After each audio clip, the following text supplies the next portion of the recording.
or ringers on your cell phones, electronic devices, or anything else, just so that the board's proceedings are not interrupted. Thanks for your consideration on that matter. For today's public hearings, our board members review correspondence that's been submitted in support of or opposition to each of the cases that are up for today's hearings. The board also reviews the documents and correspondence that's been submitted from other government agencies or elected officials as well. In today's hearings, the staff will present site plans, maps, photographs, and other documents that comprise the case record. At the conclusion of the staff's presentation, the appellant for each of the individual cases will have a chance to come forward and make his or her case to the board. After the appellant's presentation, the board would hear from many of those wishing to speak in support of the appeals. Then, after those persons speak, the board would hear from those parties who oppose the appeal that's being presented, if in fact there is any opposition present. And after the opposition presents its testimony, the appellant would have an opportunity to provide rebuttal testimony if they wish. Under BZA rules, the appellant has 10 minutes to make the desired presentation to the board in the event that no opposition is present. However, for contested cases, BZA rules allow for 15 minutes to each side to present their desired testimony. If the appellant wishes to save a little bit of time back for rebuttal purposes, it's important to say that out of the originally allotted 15 minutes.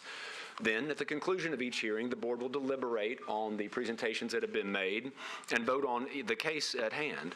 The board's vested with the power to act on these cases under the provisions of the zoning code, namely section 17.40.180.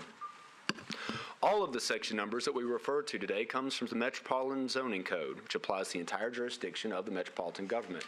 Zoning Code was put in place and took effect on January the 1st of 1998. And I'll introduce the entire Zoning Code and make it part of today's record.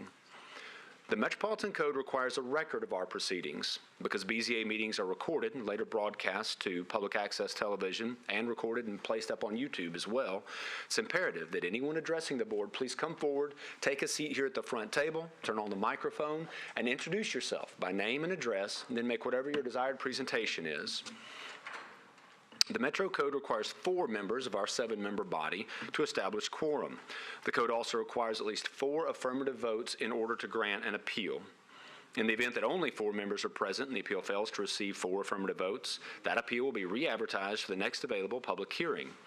In the event that 5 or more members are present and the appeal fails to receive those 4 affirmative votes, then the case remains on the board's agenda for the next 30 days. Any applications that fail to receive the requisite 4 affirmative votes within 30 days shall be deemed denied by operation of law. Pursuant to our board rules, an aggrieved party may appeal board decisions to the Chancery Court within 60 days of the hearing date. Additionally, an aggrieved party may file a motion for rehearing by this board within 60 days of the original hearing date, pursuant to the terms of BZA rules and regulations. After that time elapses, no further action can be taken, and the board's decision becomes final. For the appellants, if your appeal is granted, then you are actually required to obtain the permit for which you applied. A permit must be obtained within 2 years in order for the board's action to remain valid. Beyond that time, you would have to come back to the board and seek and obtain for another appeal for the permit that you seek. It should also be noted that if any false or misleading testimony is presented to the board in furtherance of an appeal, any board's approval could be revoked at a later date by means of a show cause hearing before this board. Mr. Chairman, I would submit that all the cases for today's hearing have been submitted in the proper order. All appellants have been notified by certified mail, and all legal notice requirements have been fulfilled. A couple of preliminary announcements, Mr. Chairman. We have 3 cases that have been deferred, or rather 4 at this point. First, case number 001, the first case for today's docket, has been deferred. Case number 042. For the property located at 6215A Louisiana Avenue has been deferred 1 meeting. The very next item on the docket, case number 043, for property located at 3410 Granny White Pike, has been deferred 1 meeting. And just moments ago, case number 36, the late add to our deferral list, for property located at 402 South 11th Street in East Nashville, has been deferred 2 meetings. Those cases will not be heard today. For any members of our audience who are here for those cases, since they will not be heard, you're welcome to leave if you wish. You're welcome to stay if you wish. At this point, we always take a moment, Mr. Chairman, to recognize any elected officials who are present, whether members of council, state legislature, or any other body. I know that Councilmember Brett Withers is here from District 6. Mr. Withers, if you'd wish to be recognized, you're more than welcome. And I don't think I saw any other members of council or the legislature present, so Mr. Withers.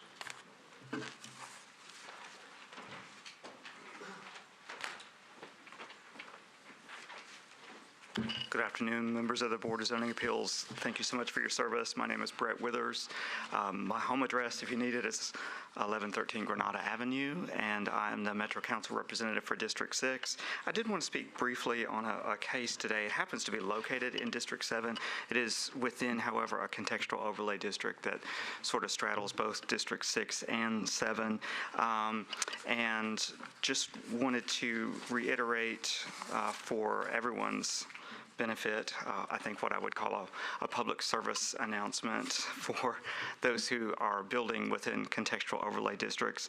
The contextual overlay district legislative intent was to help neighborhoods maintain the character of their neighborhood as defined by lot coverage, building height, as well as access points, and access points refer to driveways. Even in our suburban neighborhoods, those neighborhoods do care about their communities just as much as our historic neighborhoods do, and the tool that some of the particularly more suburban neighborhoods choose to use to maintain that character is the contextual overlay district, and they work with their council members on that. But again, for driveway access in particular, the ordinance that was enacted is generally mathematical in calculation and objective, I think, and it does limit driveway access to one driveway, even for a duplex lot, to one driveway that is at the front setback that is no more than 12 feet in width. And again, because the contextual overlay district only does a few specific things, but is very objective about how those are measured, I just want this body to be very, very careful in granting variances to those criteria, because at some point, what is the point of having the district in the first place? And so for lots that demonstrate a true hardship in terms of lot shape, terrain, or some of those factors, there may be a good reason to grant a variance. However, one's failure to plan appropriately when designing new structures on a lot, I would say, is not an appropriate basis for a variance. And for that reason, I myself would ask you to disapprove the variance request today. Thank you so much for your consideration, and please let me know if you have any questions for me. Any questions of the councilman? Councilman Withers, thank you for being here. Thank you so much for your time. The Board of Zoning Appeals utilizes a consent agenda at pretty much all of its meetings. One board member reviews the record for each case prior to today's hearings and determines if there are any certain cases that meet all of the criteria involved with the request before the board. If the reviewing board member determines that testimony in the case would not, in fact, alter the material facts, then that case is recommended to the board for approval with this consent agenda. We'll enter into the record those cases that have been recommended from today's meeting, and if anyone is here in opposition to any of the cases identified, please signify by raising your hand when I call that particular case so that we can remove it from the consent agenda and hear that case in its regular order. The first case recommended for consent agenda is case number 44. That's at 1017 13th Avenue South. The request is for a variance from side setback requirements. And the recommended condition for consent agenda is that reduction from 5 to 3.5 feet for the reduced setback to be used only for the garage as proposed in the permit application. Is there anyone here in opposition to case number 44?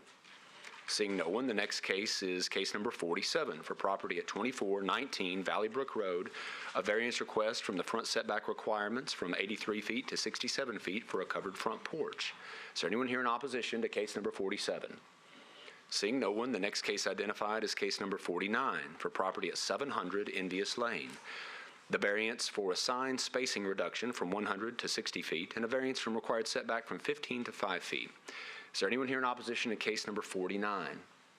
Seeing no one, the next case is case number 52 for property at 5403 Centennial Boulevard.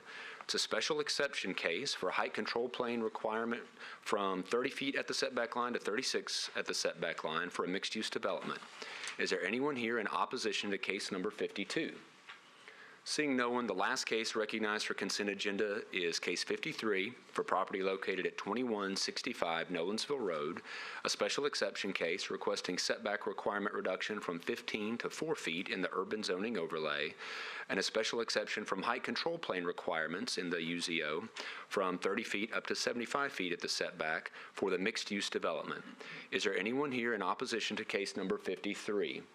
Seeing no one, Mr. Chairman, that gives 5 cases for consent. Cases number 44 with the noted condition, case 47, case 49, case 52, and case 53. We would solicit a motion from the board at this time. Okay, those are the following cases for the consent agenda. Is there a second for the consent agenda? Second. Okay, discussion about the consent agenda. Seeing none, all those in favor of the consent agenda signify by saying aye. Aye. Opposed? Passes unanimously. Very well.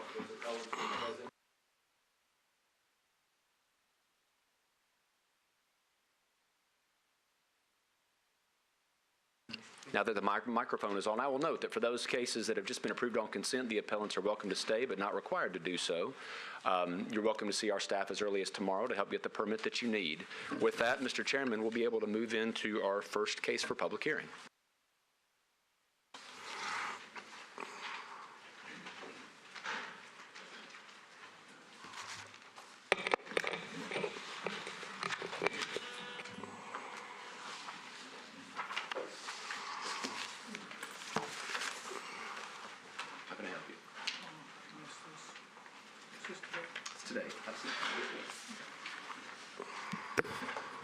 Mr. Chairman, the first case to be heard is 2017-030. It's for property located at 7897 Old Charlotte Pike in the western portion of Davidson County, Council District Number 35. Tom White, on behalf of the appellant and Mountain View Trust, the owner of the property at this location, is requesting a special exception in a specific planned zoning district in order to construct a 25,000 square foot kennel. The matter's been referred to the board under the applicable special exception section there, 17.16.175. The zoning map gives you an idea of the placement of the SP along Old Charlotte Pike. The aerial demonstrates a relatively rural portion of the county here, just beyond the River Road split coming off Charlotte. The site plan submitted, and I believe you have other documents in your file as well that give a little more detail with regard to topography and other features. This at least gives us a good sense of the proposed location for the kennel on the subject property and the layout coming from Old Charlotte Pike. With that, Mr. White, on behalf of the appellant, I believe there's opposition present. You have 15 minutes to make the desired presentation to the board. As you know, you'll want to hold back any such time that you might choose for rebuttal. And after the appellant gets a chance to speak and anyone else who wishes to speak in support does so, the board would then hear from the opponents. Mr. White. Yeah. Yep.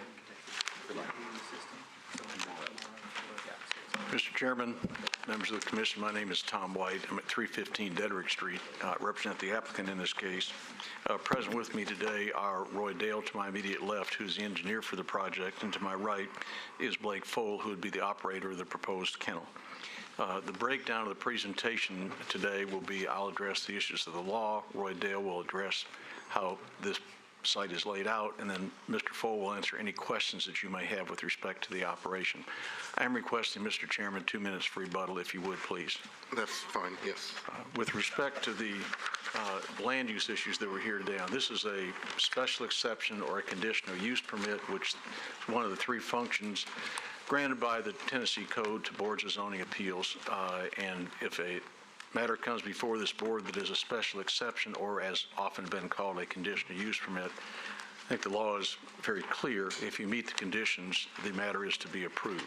I don't think there's any dispute but that we meet the conditions for this type of operation, and we exceed the operation commitments that have been made when we first filed in this case, which Roy Dale will cover. But first, with respect to the law on conditional use permits, again, this board hears these matters with some frequency, but as opposed to variances and other matters that this board considers, a conditional use or special exception is something totally different. Basically, the case that's always cited in Tennessee in this land use area is a case called Wright versus City of Shelbyville. again, it's a case that's 2012. It's generally cited as the leading authority here. And what that case says is, quote, to grant a conditional use permit or a special exception, it requires only a finding that the conditions stated in the ordinance have been met. The inclusion of the particular use in the ordinance as one that is permitted under certain circumstances is the equivalent to a legislative finding that the prescribed use is one which is in harmony with the other uses permitted in the district. So the comment is very clear in the law that these types of uses that are spelled out have already been considered by the legislative body when they're allowed as a special exception or a conditional use permit in that district. The court continues in the Wright case to say where the legislative body has authorized a use by special exception or conditional use, courts will presume that such use serves the public interest when located in the district where it is authorized. Classification of a use as one that is permitted as a special exception constitutes a legislative finding that the use accords with the general zoning plan and is in harmony with or will not adversely affect the surrounding neighborhood and meets a public need. The court goes on to conclude that the Tennessee law is consistent with the law in the majority of the states in this country on conditional use or special exception. So we respectfully submit that this board consider that we respectfully meet all the requirements. We exceed the requirements. It should be approved today. We ask for that, and I'm going to ask Mr. Dale to cover the layout of the proposal. Thank you, Mr. Chairman. Please press your microphone. Oh, sorry. There we go. Thank you, Mr. Chairman and members of the board. I'm Roy Dale, Dale & Associates, 516 Heather Place. And this property is approximately 8.19 acres, located off of at actually 7897 Charlotte, Old Charlotte. And the proposed 25,000 square foot kennel is located about 1,000 feet away from Old Charlotte into part of the property that's very well vegetated and not visible. This proposed building is not located within 200 feet of any house, or there's no kennel runs within 100 feet. As a matter of fact, there are no kennel runs at all. This proposed facility is all enclosed. It's a 25,000 square foot building. Within that building is a separate building in which dogs are actually housed. This is more of a training facility. Obviously, it does boarding, but it does training as well. So the dogs that are kept there are going through a training process, and the majority of the training actually takes place within the building itself. There are some instances where dogs will go outside. We did have a community meeting as required by you. We advertised that meeting. We put signage out there, and we had the community meeting in an effort to listen to the community and see, what additionally the community might want that might be beyond what's required by the Board of Zoning Appeals. There were two situations that were brought to our attention. Some people were concerned that maybe an animal would get loose, the few animals that actually go outside. And so we decided we would show perimeter fencing around the building itself, which would be 60 inches high, which would prevent any animals from escaping. Let's say if someone took an animal out on a leash or whatever, and they could get away. There was also some concerns about the access onto Old Charlotte. This is an existing 8-acre parcel. There's a house there. It's probably vacant at this point in time, but the access point is going to remain where the access point has always been. This does come in at an angle, and what we told the community we would do is that we would actually elevate the existing driveway there, and since it comes in at an angle, we will also remove a lot of vegetation so that anybody that leaves this site will be easily visible from people coming up Charlotte or down Charlotte in either direction. So the access will actually be improved from where it is today as an existing access. All the items, all the perfunctory items that you list as are things that are required for a kennel have been added to the plan and have been addressed. I don't think there are any other concerns that I could mention that I don't think we've tried to solve. I think when you hear from the community, probably the most concerns will be coming from access. We're dedicated to widen the access to provide a better access than exists today. It's a very low volume traffic facility. Most of the dogs that are boarded there are actually dogs that are coming from other places where people are not, the owners of the pets are not coming there. Generally, when an animal comes to this facility, it's trained for about a period of 4 weeks, and the owners of the pets are allowed to come once a week. And a lot of the owners are not even in Nashville, so they don't come at all. So it's a very isolated, you don't have a lot of traffic here at all. I don't see much traffic, probably maybe 10 vehicles a day, which is probably not much more than you would have at a normal residence. So Having addressed all those concerns, I think the actual owner is here that will be operating this facility. If you have any questions from him as far as the operation is concerned, he's here to answer those. Mr. Chairman, other things before Mr. Fole has asked questions here today, and that is, I want to make clear this is not a breeding facility. There'll be no breeding done to the facility. Again, Mr. Fole can answer the actual operations. He has some real expertise in operating kennels like this and with dogs. But again, no breeding of the dogs that are there. 80% of the dogs will be dogs that are being trained as household pets. There will probably be 20% of these that are trained as protective dogs that get trained for different agencies, all of which will be contained in that kennel building which Mr. Dale referenced. I also want to talk with respect to the volume of traffic. The traffic at maximum, which we see will be somewhere down the road, is 20 cars a day, and that's what we've announced at the public hearing, the neighborhood hearing, excuse me. With respect to the initial traffic, we anticipate in years 0 beginning to year 2, 10 vehicles a day. That'd be 10 vehicles in, 10 vehicles out. Of those, at least initially, 3 or 4 of them will be staff. Others will be people bringing dogs, dropping them off for the training periods. So we're sensitive to the fact that Old Charlotte is an area which is sensitive for traffic. I think, as Roy Dale commented, there's not going to be a whole lot more traffic than really a lot of single-family residences would have. But with respect to what's there now, we intend to improve it. As a result of the neighborhood meeting which we had on the 8th of February, we went back and agreed to do the fencing that Mr. Dale commented about, raised it to a level that was suggested at the meeting, and indicated that we would go back to Public Works and make sure that we submitted a revised plan that showed greater access and improvement off of Old Charlotte. So I think with that, Mr. Chairman, that's our presentation. Again, the person that operates the facility is Mr. Cole to my immediate right. Mr. White, I have a question for you.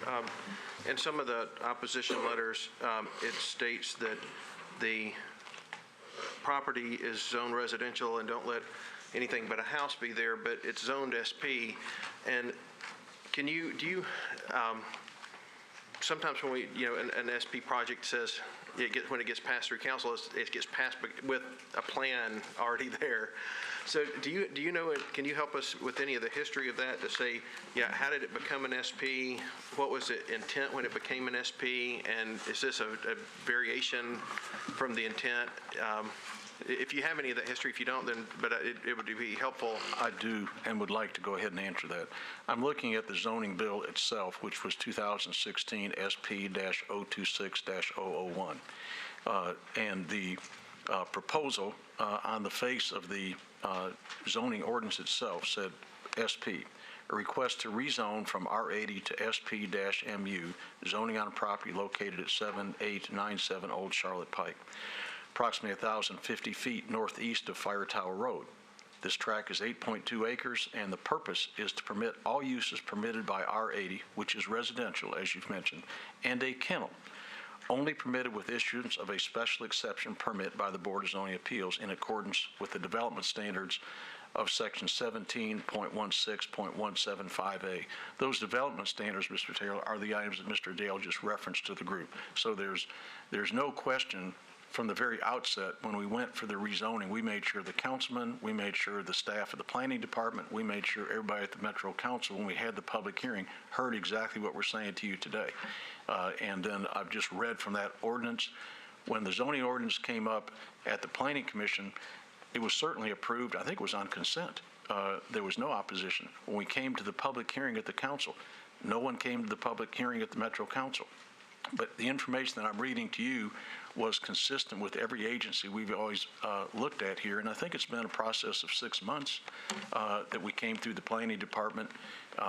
And then the ordinance as enacted is exactly what I read to you. And then I guess just to address a few of the issues, and the opposition can address some other, some, but I'll ask up front, and then we'll hear from them, and you can rebut that too. But some of the other things are, I think you had mentioned 80% of the dogs were going to be household pets and 20 for other, you mentioned other agencies or whatnot.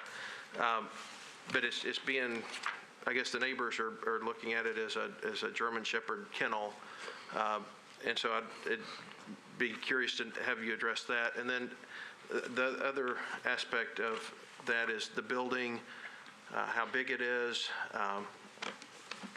buffering. I mean, are you going to see it from the road? I mean, if you could hit some of those concerns on the front end, then If we that'd be might do helpful. some division in responding to your question. The first one is with respect to the building itself.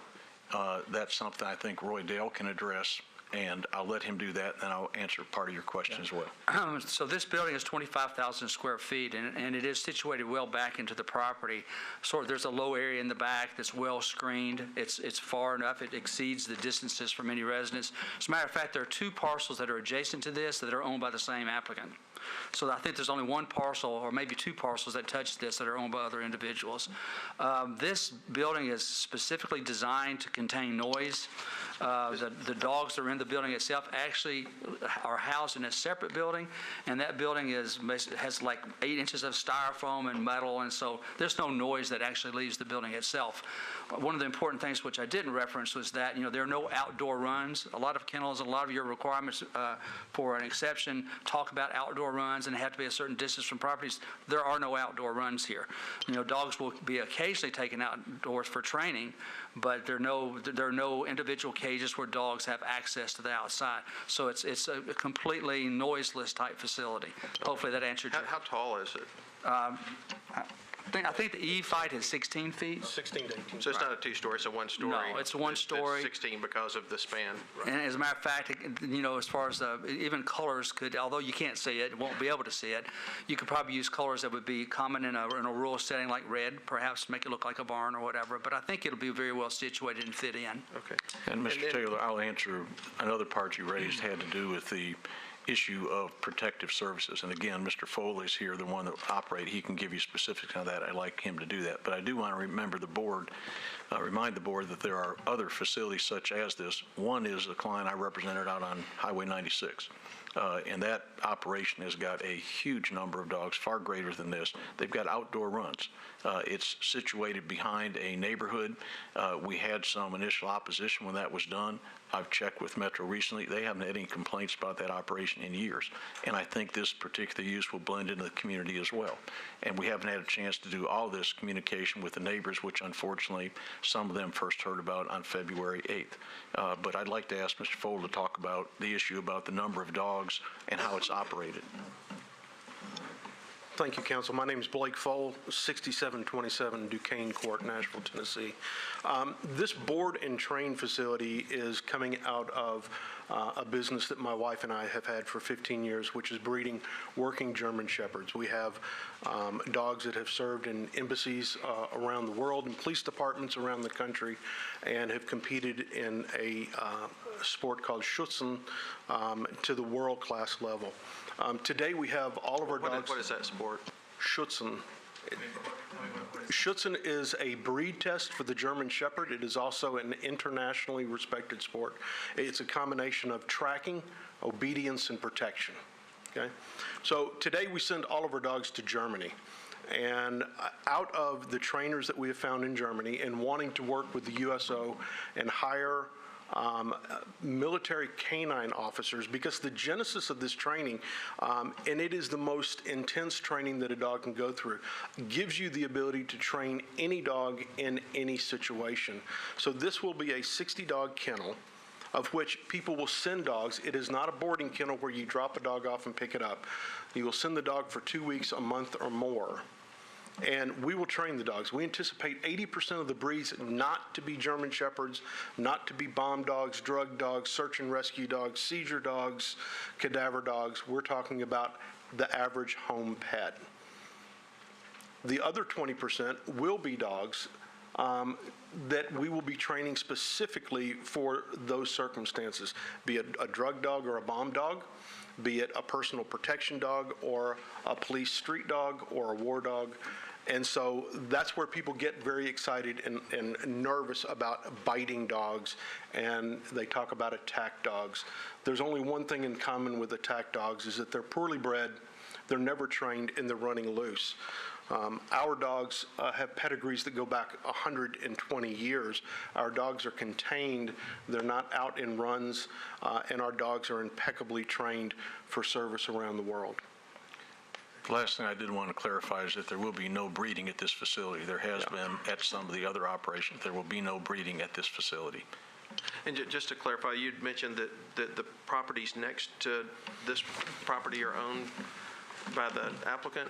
I think there are 4 adjacent parcels. Well, I'm just, let me ask you this. I mean, there's a topographical map that has a home with a pool that's more than 200 feet away from the kennel, which is what the law requires, but is that parcel owned by the applicant? No, it is not. Okay, so 2 that were across the street that were on the other map we No, saw? there's 2 if you look at your drawing, and to the left side of the drawing, there's 2 other parcels Okay. that touch this, and that's owned by the same applicant. And then on the right Oh, I side of see. your drawing, there's another parcel that's not owned. Okay. So, Okay, I just thought I'd throw that out. I there's- appreciate it. I just wanted to yeah. make sure who owns Yeah, what. sure. It's a very isolated parcel. I mean, a piece of property, there's a lot of property in that area, and this should fit in well. Great, thank you. Any other questions of the applicant? So you'll have 4 minutes and 4 seconds left for rebuttal. But once again, the only question I have is, these dogs are just going to be taught, like, how to sit or catch a ball and bring it back, or not chew up someone's shoes or couch? Is that basically what the... The training will transpire everything from basic sit, stay, come training to advanced obedience. There could be anything from fly ball routines that they want to do to higher levels of training for search and rescue, to scent identification for drug and bomb use. The extreme end of the training is estimated to be less than 20%.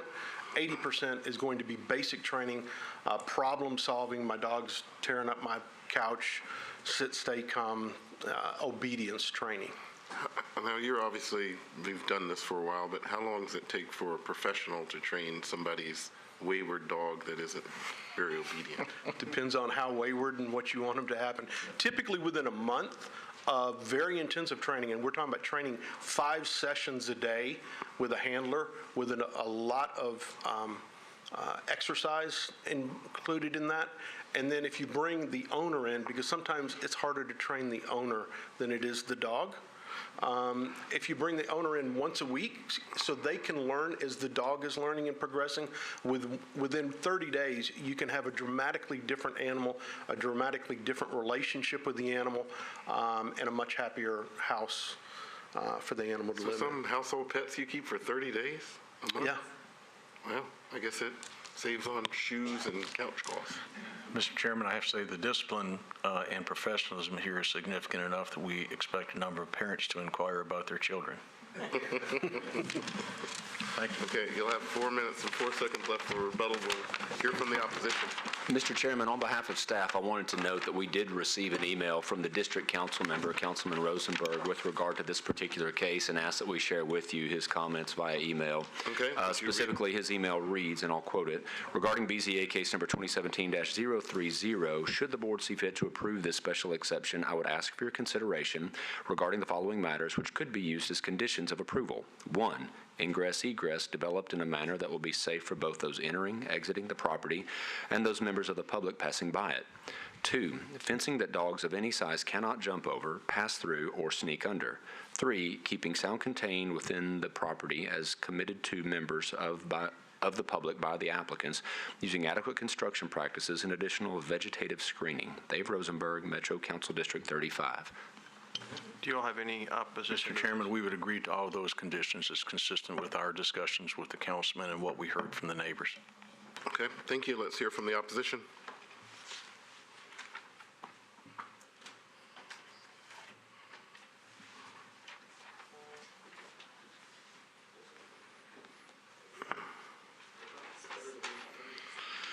And please identify yourself for the record and address. My name's Debbie Thurman, and 6127 Fire Tower Road, Nashville. I've been out of town for the last month and a half during the time that the community hearings were heard, so I'm kind of behind on exactly what the neighbors have requested. I've been brought up to speed somewhat, but I just wanted to state today that I've lived in the area. My husband and I purchased the property and built a house 22 years ago.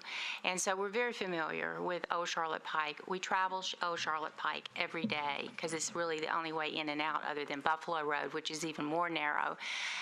And for those of you who may not be familiar with Old Charlotte Pike, it was the stagecoach route back in the day, and it hasn't changed much except that it's paved. It was a stagecoach route that went from Nashville to Charlotte when Charlotte was the capital before it was moved to Nashville. So it's a very winding, mountainous road, very narrow. There are pictures of this particular, of the road. And the grade in some places is such that there are no shoulders and cars do go off. Where their driveway, my understanding is, where it's being planned to access Old Charlotte, the ingress and egress is very dangerous. Now, I understand today, talking with the developers, that they're going to build this up to a grade that will be 2 lanes and that, you know, it should be improved. But I would like to have a condition, and I think all of the neighbors would, that we have some assurance that this is going to be improved. I mean, it's going to take a lot of gravel because it drops down and goes down very deep to bring this up to the road level, and it's got to be done in a right way. I mean, if it's not done right, it's going to be very hazardous. Old Charlotte is already a very hazardous road. In many situations, people speed coming from Cheatham County to Davidson County. It's a direct access to I-40. The speed limit's 35, but nobody observes the 35 speed limit. There are no caution signs when they're turning, when there's a, where Buffalo Road veers off of Old Charlotte. We would like to have some sort of warning that this driveway is there. I mean, it's at such an angle that it's, in the way the road curves in this particular area, it's going to be very, very dangerous. Someone's going to be hurt there. So that definitely is a condition, and I know the council person asked for that. The other thing, too, and I know that this board does not have the jurisdiction with regard to the SP zoning. And honestly, when that notice was posted, it was in a very dangerous place on Old Charlotte. There was no place to pull over and see what the notice said. It was tacked up on a telephone pole. So I know that's not your problem, but just for the record, it wasn't readily available to people in the community exactly what was going on here. So that's why there was no opposition, and it was under consent, and it was passed with consent. I don't feel like the developers have really been forthcoming, from what I understand, on plans. We've yet to see a picture of the building. There's been no as-built or any plans that show what the building is going to look like. They say it's going to be nice and that it's going to blend in, but we have no assurances of that. We would like more information on that. The other thing is, my husband and my neighbors, we built out there and invested to build our homes and raise our families out there because it's a rural area. And this facility is a commercial facility. 25,000 square feet is a huge building. And I don't care if it is down in a valley, you're still going to be impacted. And it also opens the door for other facilities like this to be put in the area. So I'm going to turn the floor over to my neighbor, but I just wanted to go on record saying my concerns. I'm Rebecca Porter. I live at 6110 Fire Tower Road. And I actually was at the meeting last Wednesday that was held at the library, and I do not feel it was a reasonable representation of the proposal. We just had a topographic map and then another map that shows a square on it, and didn't get many more details than that, as Debbie was mentioning, to tell us more about what the building would look like, and just more details, like they didn't even have a fence on there, things like that that we were concerned about. And notice-wise, we did not have any notice because notice is sent out to only people within like 300 or 600 feet, and technically that's only like 3 people, even though this property's down in a valley, and so it affects all of us around the valley. And so not everybody got notice, and we found out about this because neighbors did take the time to tell us, even though we're not within that distance. So I did want to notice that we are concerned, but we didn't know what had happened before due to not being within the area told. Once again, my concern also is construction happening here. Currently, I couldn't even, to take a picture, I had to stand in the ditch to try to get a picture of this driveway that is so sharp and drops so quickly going down into the valley. And they would have to continue to keep dropping. It drops like 20 feet there. It would have to continue to drop over 100 feet to keep going down into the valley to have access to where they're planning to put this site. So our concern is that construction, you can't have things sitting on Old Charlotte. As people coming down that hill or coming up the hill, you come around 2 kind of hidden blind curves and wouldn't know to stop in time for people coming out or construction trying to turn in, et cetera. So that's concerning, as I want to be safe, and I'm sure everybody else does, coming down that road or going up. I also have bought in this area and have looked in Nashville for about 10 years trying to find that location where I can raise my children. I have 10 children, and they like to be able to walk and roam on the land. And so that's other concerns, what's happening there, who will be visiting. This is not a place that's going to be built where it's just the local residents coming in and out of the property. Now you're talking about people coming from all over the world, bringing their pets and or picking up their pets and training with their pets. There will be people from other communities, other outside of Bellevue coming in, and just people we just don't know. I know who lives around me. I know, and my children have an expectation of their safety and what to expect. And so having different people coming through will change the rural impact on us. We have a concern about noise control.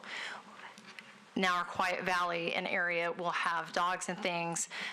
We worry about the lights on the building.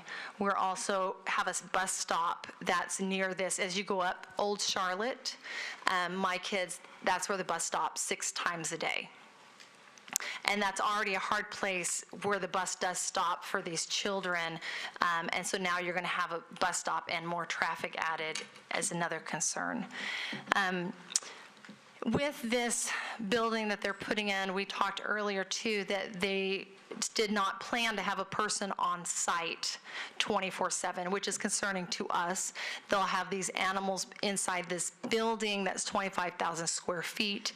It will be seen by the other neighbors as you come up the valley. You're going to be able to see it as the other neighbors that are there, and as I go around the back side of the valley, you can see down into that valley. So that's something to be aware of. We talked about the issue of having, if a fire started on the premises, who would be notified. We don't know who to notify because it's a trust. We don't know what to do if one of their dog gets out. Like, who do we tell? Because they're having a trainer that comes in to train those dogs and then leaves. And they talked about possibly having somebody live on another property piece, but that's not in-house in that building, knowing 24/7 what's happening to the animals that they are training and boarding, and if something happens. So we have a concern about this added without somebody sitting on site to address those issues and take care of them, because we don't want to have to take care of anything happens in that facility. We don't want to have to be calling the fire department, et cetera. We want to know, one, who do we contact? We think everybody around should know, who do we contact if something happens, if we have a concern, instead of contacting a trust. The other thing that we are concerned about is these dogs themselves. We were told that they would be taken outside for tracking outside training. So even though they've said that they'll be kept inside, they talk about taking them outside as part of their training. And these are fresh new dogs that might get out and that are going to be training. So that's also a concern to us. And honestly, if you have 60 dogs inside for 1 month in a building that's inside with no windows, that seems like a sad way to have dogs live for a month, that they never go outside, personally. I don't think that's in the dog's best interest to be kept away from sunlight and away from each other. And so we have a hard time as neighbors to believe those dogs will never go outside and that they're just going to be kept inside for a month. And we're concerned. We're concerned that the dogs will be treated that way. And plus, these are not dogs finishing training. These are random dogs being taken there and trained in a variety of types of dogs in a variety of levels of capabilities, and they'll be trained not only obedience but up to guard dog training. And then our next thing as neighbors we've talked about, my concern is this building could be anywhere. It could be in Cheatham County. It could be anywhere else. Why choose to have it in our peaceful valley where we have chosen to live and are trying to maintain that rural lifestyle that's quiet with no lights, with not the city industry businesses coming to us to keep it that way? Okay. Any questions of the opposition? Yeah, the one thing I just want to make sure, and I appreciate the letters and the sentiment and the thoughts you shared. And I'll just tell you, when anything that goes through the SP process, especially with it saying, hey, we're going to build a kennel, and anything that's voted on by the Metro Council instead of our, volunteer board, this appointed by the mayor and approved by the council, but we're not elected representatives, that holds a lot of weight. And so, I really am wanting to make sure that I understand what you all feel like should be conditions, and they may or may not all be viewed appropriately, as appropriate. But I know you talked about the driveway safety and elevation, the landscape, how it's landscaped, and the landscape buffer, minimize the impact of the building to the valley, which I know the applicant had mentioned too, the fencing around the kennel. And then we haven't asked them about fire suppression and on-site safety, but we can ask them about that too. But is that kind of the exhaustive list? If this were to happen, are those the things that you would like to see? We would like a point of contact. We need someone to be able to contact that is directly involved with, the project, that is close enough that they can come and take care of any problems that might be happening. That could, and if that would be given to the neighborhood association or the council member. The council member is usually a good point of contact, and they should know, but at some point you just pass along that information. Communication between the owner would be helpful also. And we hope that somebody in Metro will also look into the impact that this added septic system from the dogs would have in the community. Because I'm on a well, there are other people still on a well, how will that affect our water? And also the runoff comes down the hills on the backside and down into this valley. There's a pond there and streams flowing through that valley and out into the neighboring properties as it flows down towards Old Hickory. How will that runoff change the other properties and affect them, especially with like cattle and that kind of thing that other people have? Question. It looks like a pretty substantial stream going through there. What is that stream? Does it have a name that you're aware of? I don't know. I mean, it's just in that valley, and it's private property, so I haven't been down to that stream. I just know that the runoff comes from, I'm farther up the hill, and the runoff comes down into that valley, and there are also several ponds in that area that the runoff comes through and continues on as it goes under Old Charlotte to the other properties there. I am familiar with that area, so I know what you're talking about. Mm-hmm. Are you saying that you would like us to impose a condition that there has to be someone on site 24/7 in case of fire? I think it would be a great idea. I feel safer. Yeah, someone who's going to be there, because the owner travels quite frequently, so there's no way we could reach him. Right. And not on a separate property, but actually on the premises with those dogs 24/7 to make sure, I mean, it's partly to protect them and their business too. They don't want something to happen to the dogs that they've taken in. Thank you. Any other questions? Well, let me ask you this. The driveway, would you want better signage, better lights? I mean, what are you proposing? So you're talking about the driveway itself there? Right here. Where it accesses the road, Old Charlotte? It needs to be, one thing needs to be wider. Part of it's the possibility right now it's made for only one car, and as you come off, you kind of switch back and around and down, you drop pretty quickly. So as we look at this and go, how would a construction truck get there? How would a fire truck get in there? And it's just that as you're coming up, a car will not be able to clear enough to see up Charlotte. So they're coming, if they're turning right, they're gonna have a hard time to see what car is coming behind them as they're pulling out, especially if they're pulling left and crossing both lanes. So yes, it would have to be leveled up, which is hard because of the steep slope on Old Charlotte to begin with, but it had to be open so you could sit there for a minute before you pull into traffic and say, clear left, clear right, okay, I can pull out. And also because this is an agricultural area also, so there's some slower vehicles who do try to make it up that hill that don't really have the power to get up there, especially from a dead stop. So they're going to be going up this steep hill right where the driveway is. If someone is stopped trying to turn left into their driveway, then if a vehicle's behind them, they're going to have to start from a dead stop to make it the rest of the way up the hill. So it's just going to be a very hazardous situation where this driveway comes into Old Charlotte in both directions. Unless there's a better access point coming off the property too. Is there anything else to add? Is there anybody else who wants to speak in opposition here? Okay. There's 4 minutes and 5 seconds left, so, and if there's anyone else, please come forward now. Please identify yourself and your address for the record.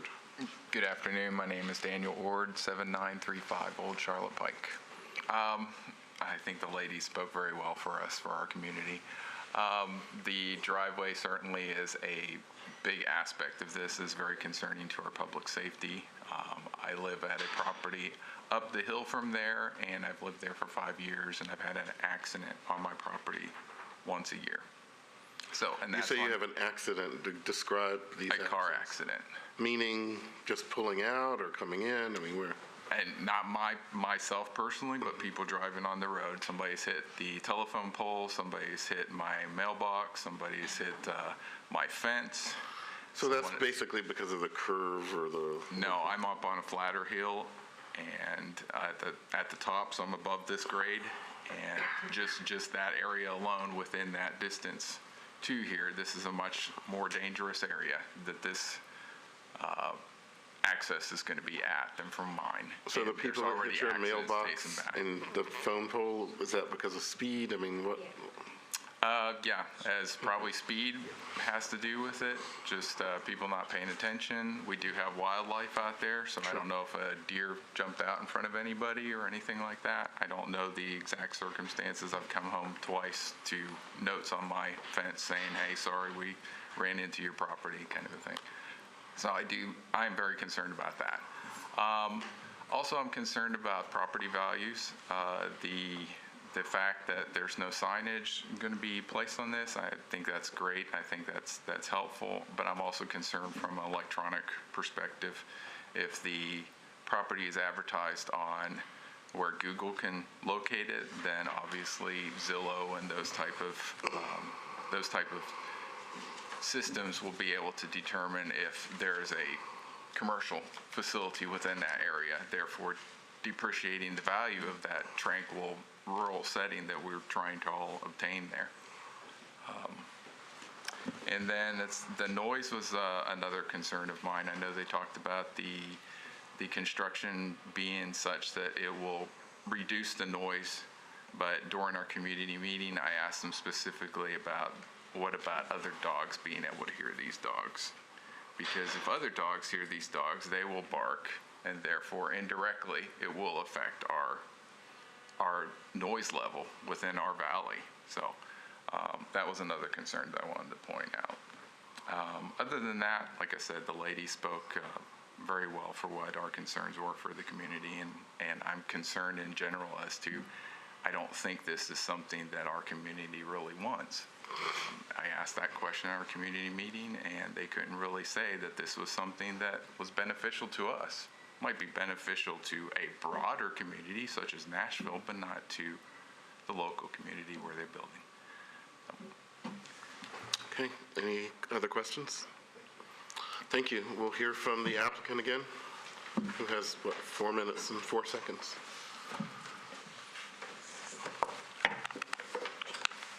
Mr. Chairman, first, with respect to the notice, I want to be very clear about this. The matter was heard at the Planning Commission, this specific zone change that I've mentioned to you. Notice was given out by the public offices of the Planning Commission. The matter came before the Metropolitan Council on this exact issue for a public hearing. That's also noticed, period. We didn't have one contact from anybody at those. And I've got appreciation for the neighbors that have come and made their comments. I'm not any disparagement about that, but I am saying we did this the exact right way. It is, as Commissioner Taylor mentioned, it's a conditional use permit where the legislative body, which is not this group, has already made a decision that there are certain things that are allowed when certain conditions are met. That's exactly what we have here.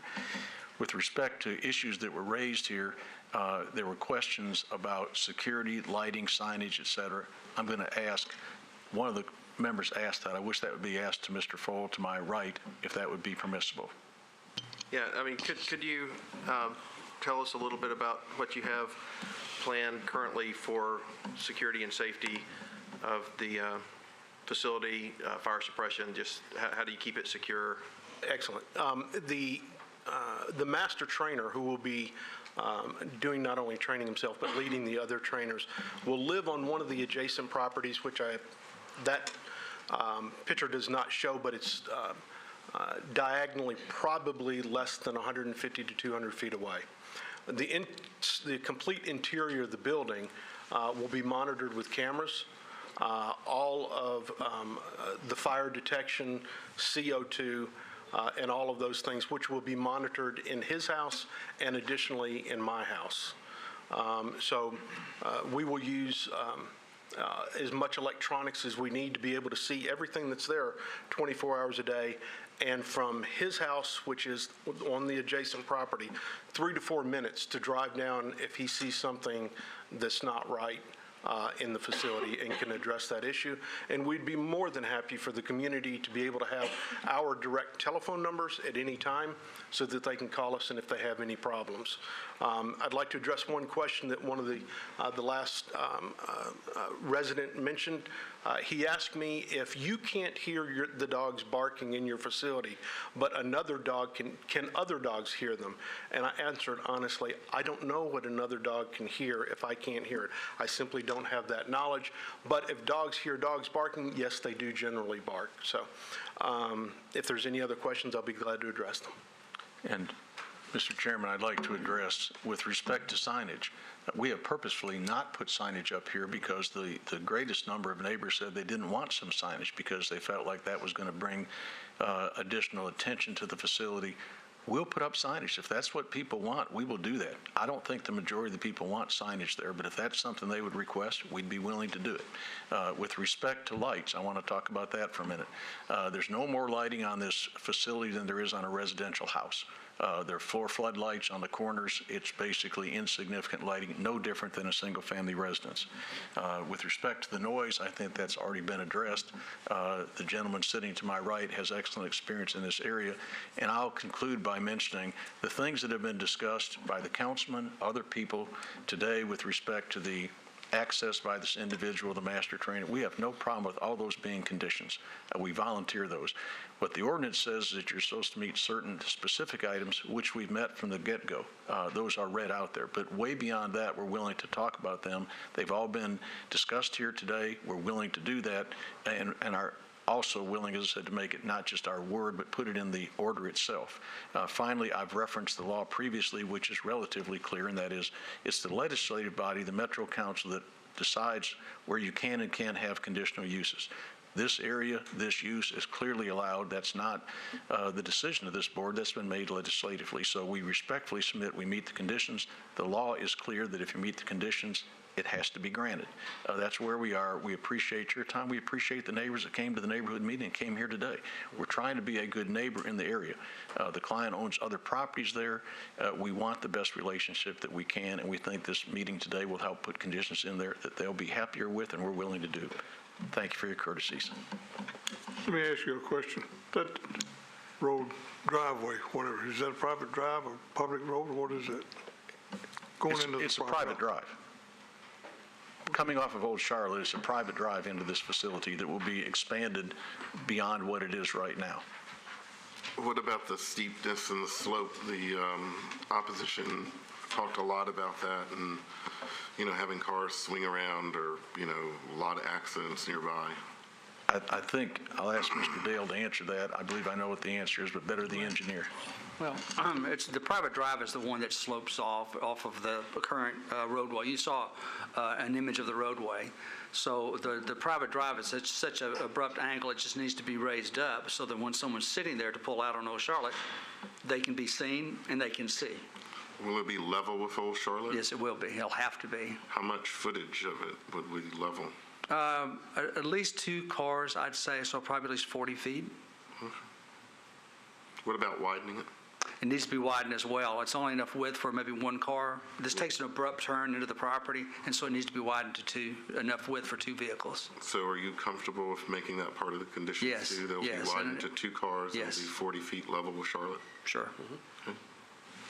Any other questions? I do. Do you know if a septic tank is required? I see notes about it on the permit tracking sheet, but I didn't know if it actually was required by Metro.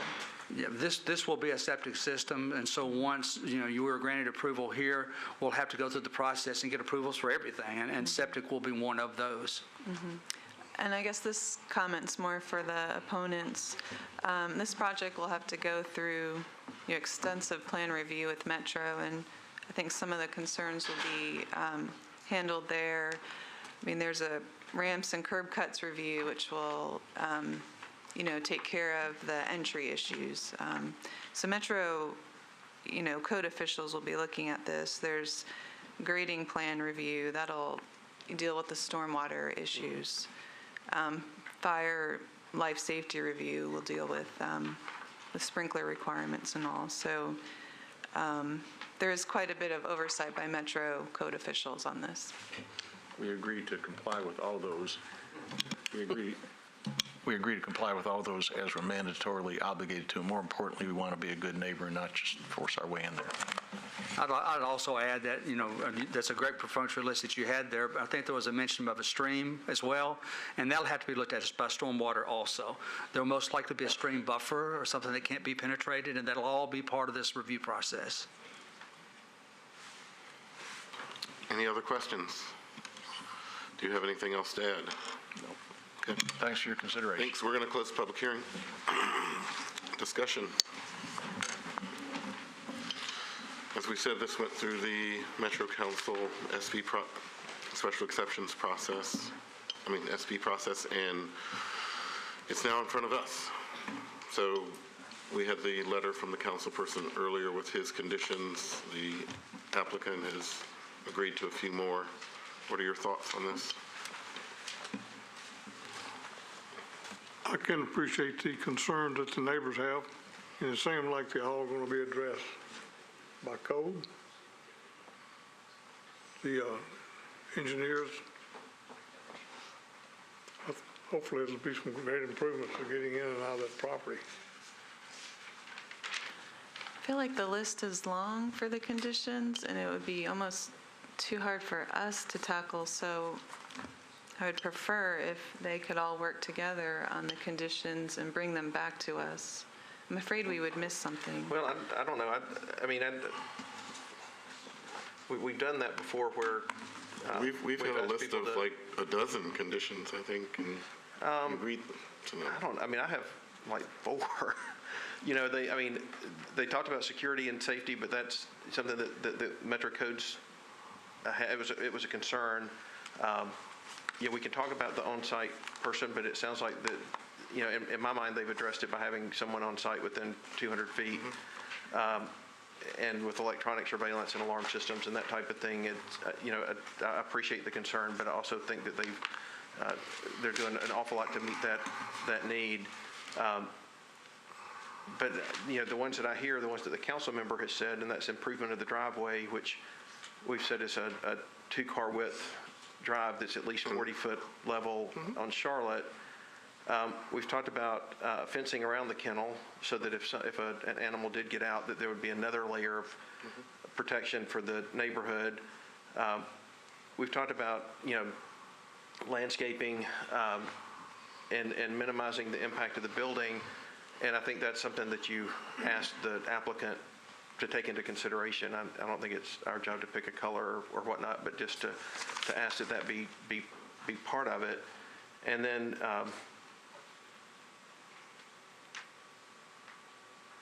well, and there may be another one the council member mentioned, and we can ask what those are. But Okay.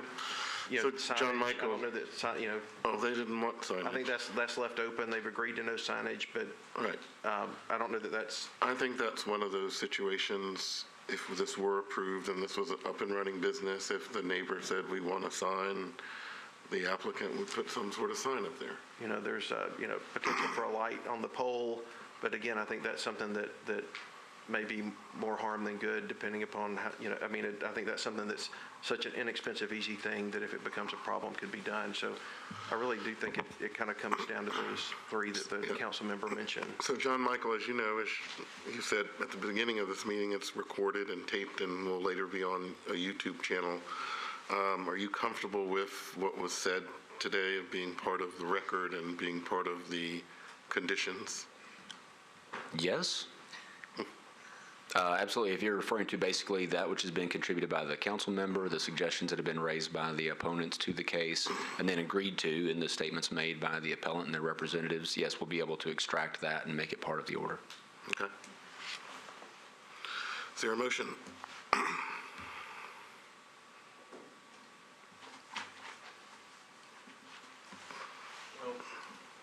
Well, I'll move that we approve the special exception to the Metro Council approved SP district to allow this kennel with the conditions that the driveway be improved to at least a 2-car width with a 40-foot level part level to Old Charlotte Pike, that the other conditions that were specifically listed by the Metro Councilman representing the district be incorporated, and that the applicant take into consideration the impact of the building to the valley when choosing the color of the building. And that's a recommendation, not a requirement, because for reasons that we've said.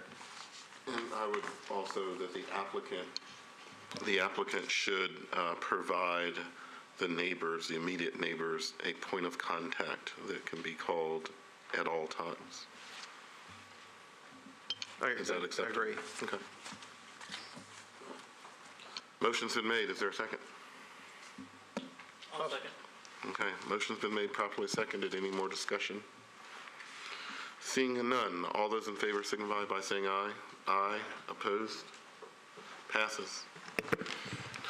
Mr. Chairman, before moving on to the next case, if we may, I need to take a brief administrative break for the board to make sure we've got all the right information in order for our next case. Okay, that's fine.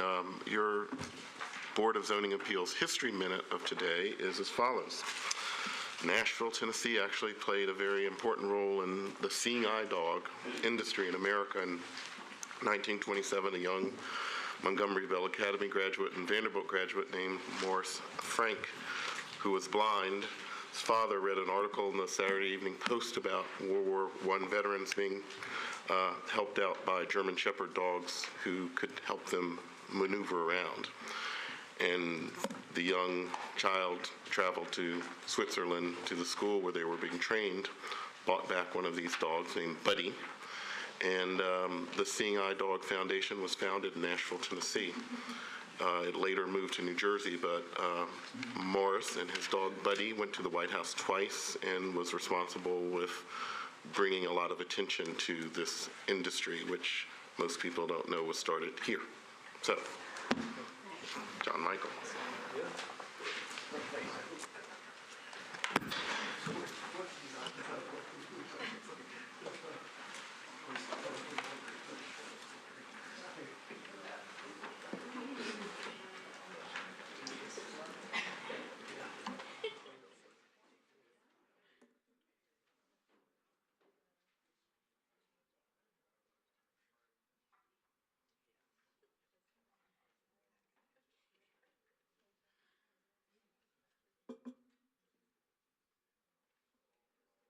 and they had just stepped outside to speak with the appellant in order to get a little more information about the case. That, of course, is a practice that the board greatly encourages so that people can know a little bit more about the cases at hand. However, the board took up the consent agenda, which included this case, during their discussion.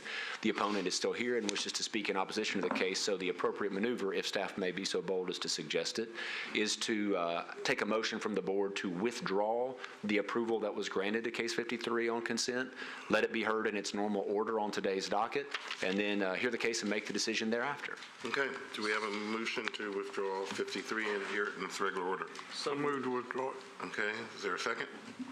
Second. Okay, motion's been made, properly seconded. Any more discussion? Seeing none, all those in favor signify by saying aye. Aye. Opposed? We will hear case number 53 at its regular part in the agenda. John Michael. Mr. Chairman, the next case that the board will hear is case 2017-035 involving property out on Pennington Bend Road on the west side of Pennington Bend Road. The zoning map shown here highlights the small parcel there as a R15 zoning district. As we all know, this is an area that was greatly affected by the flood, and thus the floodplain overlay district is in place in most of this area. The aerial photography gives you a view of the undeveloped lots here in a 1-2-3 sequence from north going down south and slightly southeast. The proposal before the board is for a reduction in the front setback requirement. And as you'll see from the specifics identified there, the front setback variance, though a common case here with the board, would actually, I believe, take it down from 48 feet required under the zoning code, rather from 28 down to 20 in terms of the setback reduction. That's 28 and 1 inch from down to 20, as identified in the zoning materials submitted by staff. The site visit photographs show the undeveloped lot in its current condition just earlier this week. In the lower pictures, the view up and down Pennington Bend Road at that particular location, and then the view directly across the street in the upper left-hand corner. The appellant, Mr. Yost, will have the opportunity to make the desired presentation to the board. It's my understanding that there is opposition present to this case. Is that correct? Thank you. With that, Mr. Yost will have, and please come forward if you would, with anyone else that you need to bring with you. You'll have 15 minutes to make the desired presentation. If you wish to save a little time back for rebuttal, it'll be important to do so out of this original 15 minutes. And once your presentation is complete, the board will have the opportunity to hear from the opponents. Please introduce yourself by name and address and make the desired presentation.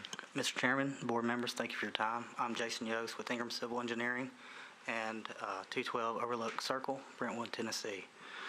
Today we come to you, the owners of the property would like to construct a home on the site, subject site, and because of the floodplain line located on the property, it is a hardship on them to construct their house because of the setback.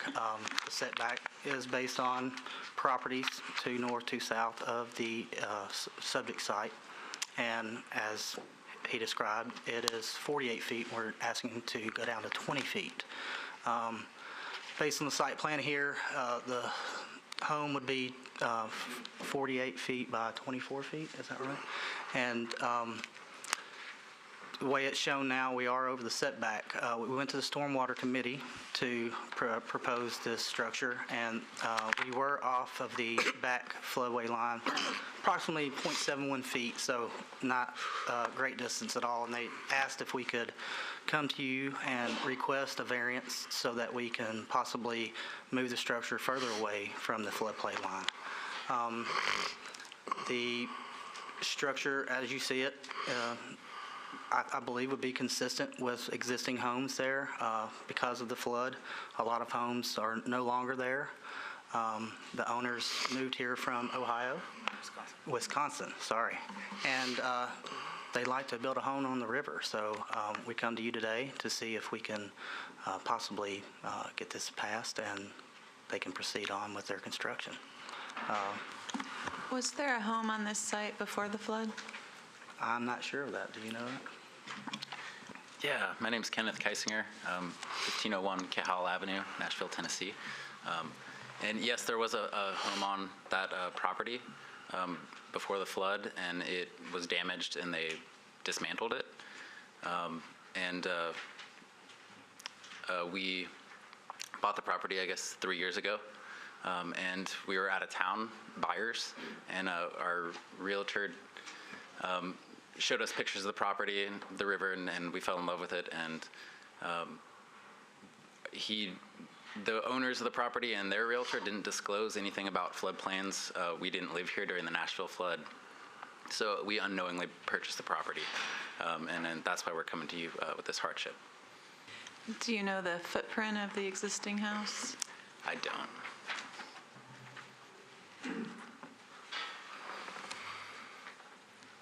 And how much, I guess I'm not sure exactly where on this drawing the floodplain starts. Okay, so, sorry, on the drawing that you were there, so there, to the left of the rear of the home, there's a cloud there, and so the cloud is between the floodway line and the back of home. So, well, I see, okay, a floodway line shown right here. So you're still, I mean, you're still a pretty good ways away from that. Why do you need 20 feet then? With this plan, we would be away from it, but this is the proposed plan that is Now, I over the understand that, setback. but this plan is not, the back of the house is not on the flood line, right? Not with this proposed plan, no, sir. Right, but I'm just saying if, This would be 10 feet shifted from where we went to Stormwater Committee, so it would be 10 feet closer to that back line there. Sean Michael, can you put up the other picture that talked about the floodplain and the floodway? So that blue, where the blue parameter is the line that I speak of on his property.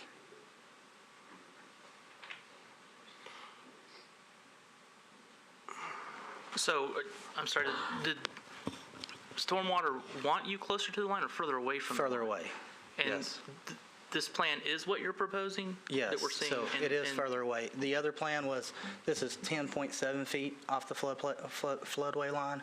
The other plan was 0.7 feet. So we've Added 10 feet. shifted toward the frontage road 10 feet. So are you saying that Stormwater would not accept it that close? They did not say they wouldn't accept it. They just recommended that, I mean, the floodway line is the setback. Gotcha. But they would feel more comfortable if it was further away. The home, as it is going to be designed, will be placed on columns. So it will actually be 8 feet above the existing grade, and then it'll be a two-story home on top of that. So they'll park under the structure, and the home will actually be elevated above the base finish or floor elevation so I for the guess flowway. if it's an elevated home, then why, I mean, I guess why does it have to be that much further from? Because we're not in the floodway, but we are in the floodplain, and the floodplain has buffers, a 50-foot and a 25-foot buffer, and to build anything in that buffer would be a variance. So that's why we would have to go to Stormwater Committee to construct anything there. And there's a base floor elevation of 420.2 that you have to be above that line, which is located actually in the road. I believe I have an approximate location of that line in the road. So you have to have your floor elevation above that line, and that's the cause of the elevated You'd have to meet that structure. elevation to build even where you're saying now? Yes, yes. Right now, that floodway, that elevation is located almost at the center line of the road. So our architects know this, but basically, you're not allowed to build anything in the floodway. At all. The floodplain, you could build in, and usually you have to make arrangements. But the That's right. floodway is just, you can't.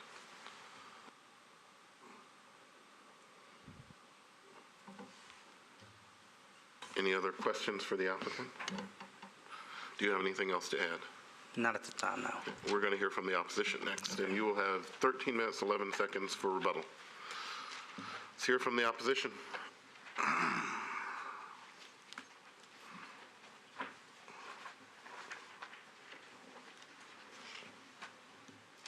Please identify yourself from the record and your address.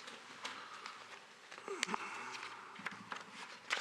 name is Richard Lawler, the president of the Pennington Bend Neighbors Association, and I've lived on Pennington Bend since 1967. So we've been through many of these situations. I sincerely feel sorry for these people because I think their realtor failed to give them the information they needed about building on Pennington Bend. My understanding after the flood, because we have many people, particularly on Miami Avenue, who had lots on the river, who are now unable to build on those lots because of the offset from the floodway.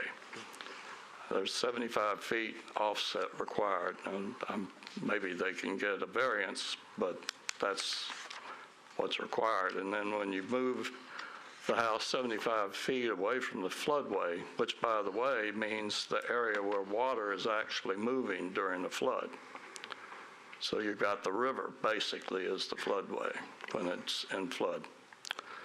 So a lot of those people on Miami are no longer able to build on those lots. They're worthless now.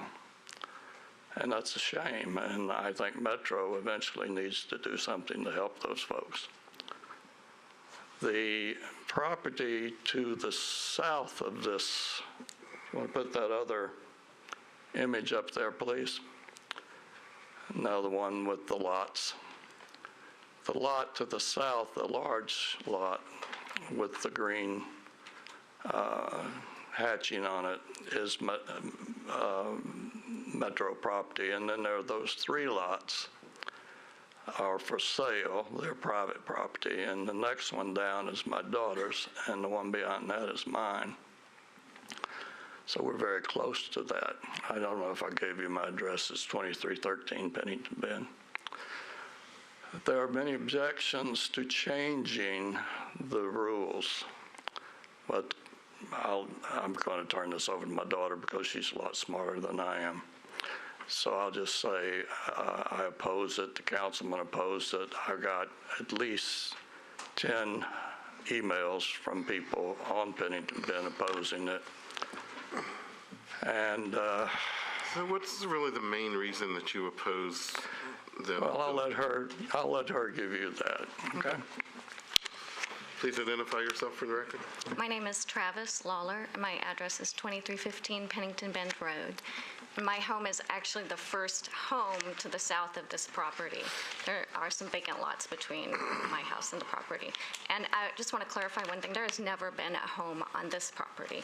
I think he's confused with the properties to the south of that. This property, as we were saying, is in the floodplain, and during the 2010 flood, it was under several feet of water, along with 2 homes that were immediately to the south of this property.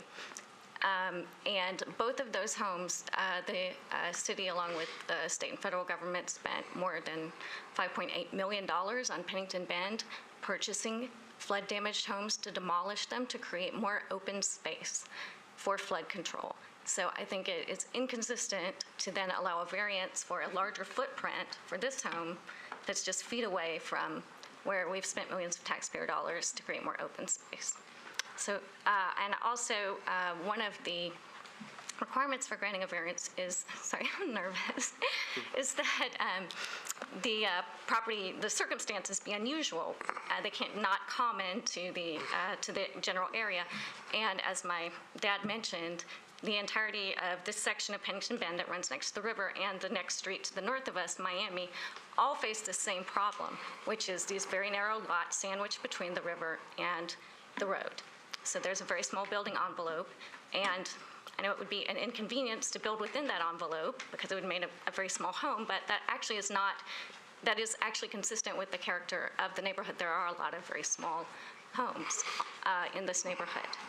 And the other thing I wanted to mention is that this, they're not asking for a small variance. They're going from a 48.1 foot setback to a 20 foot setback, and the majority of this home is actually within the variance area. So it's not just, a couple feet. I mean, it's the majority of their home will be within the variance area. I think that's all I had to say. I sent a letter, and it explains these a little more in detail. We have it in our packet. So email is about a page long. Any questions? So what's the reason that you're opposed to the setback variance? So flood control would be one of the main reasons. My tax dollars and yours were spent purchasing and demolishing the homes directly adjacent to where they want to build. And they want to build on a larger area than they would be allowed to under current codes. So that's a larger footprint. That means less open space is less flood control. Does that make sense?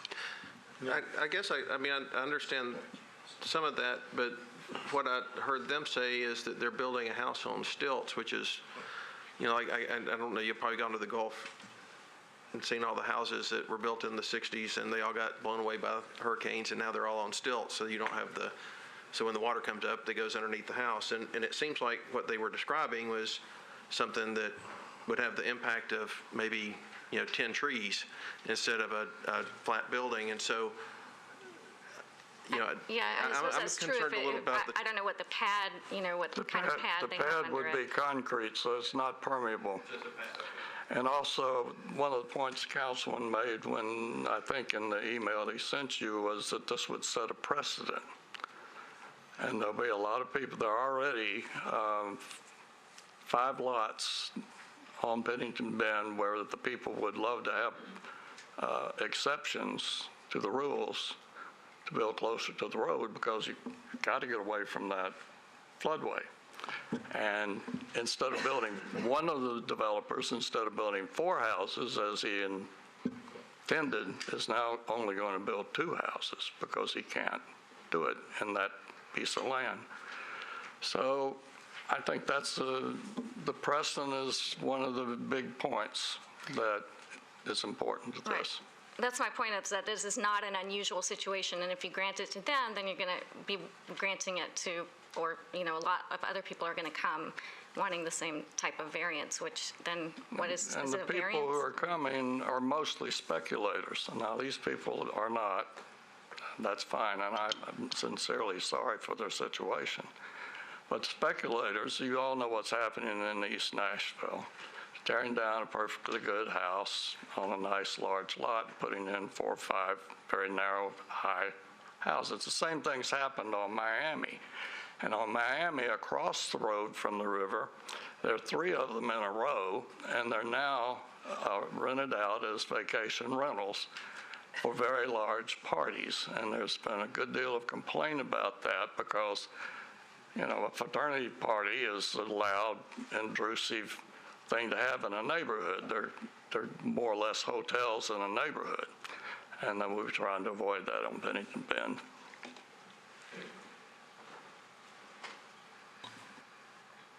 So you're opposed because you want to avoid something? Is what I'm hearing. We're trying to preserve the neighborhood, and we're trying to keep the flood damage that potentially could happen if we have another big flood from being any worse than it is, and to keep Metro from being obliged to buy more houses down there at very high price. I think that's pretty cogent.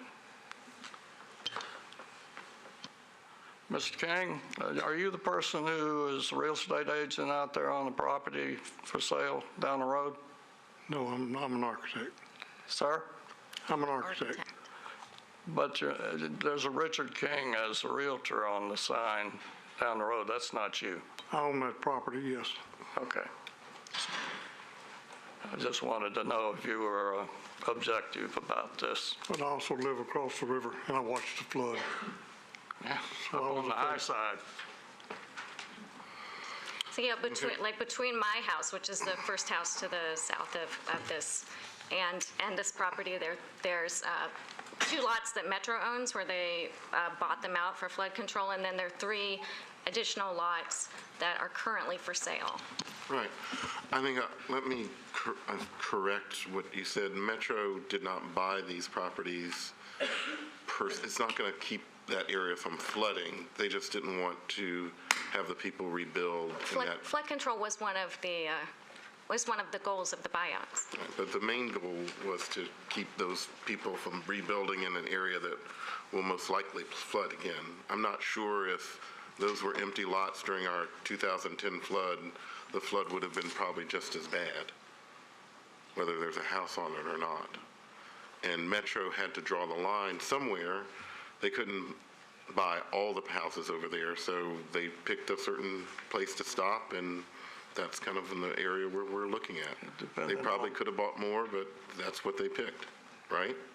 Yes, it depended on the amount of damage that was estimated. If it was over 50%. Over 50% of the value of the home, then you could request to You could request be a part of the buyout. buyout program. But for example, as you know, if you had a lot, and if there was a house there, Metro probably would have bought it, but if it was an empty lot, they didn't. Correct. No, right. But that property was probably just as prone to flood as the one that they bought out that had a You house. could make that argument, but, right, one house doesn't add much, obviously, to, as far as one way or the other, but more and more houses does affect it. Let me say to you that I own a house on the river. I got flooded out down there. I was offered to buy out from Metro. I didn't take it, kept my house, rebuilding my house. If you want me to, I'll recuse myself from voting here. No, that's fine. I'm not impugning your honesty. I'm just pointing it out. I'll recuse myself from voting. Okay. Is there any other questions of the applicant, the opposition? Do you have anything else to add? No, thank you. Okay, thank you. We will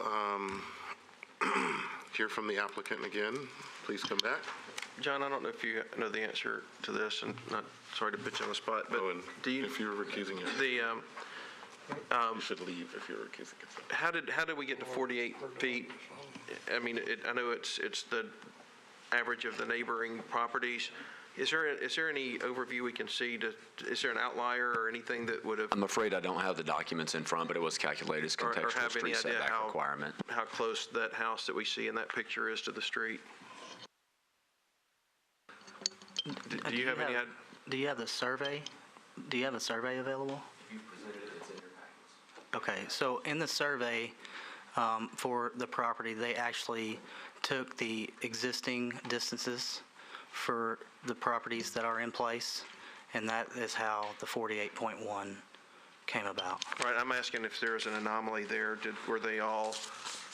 Were all the houses in that average close to 48, or was one 80 feet and the rest I can tell you 20 that. feet, and therefore, it skewed it?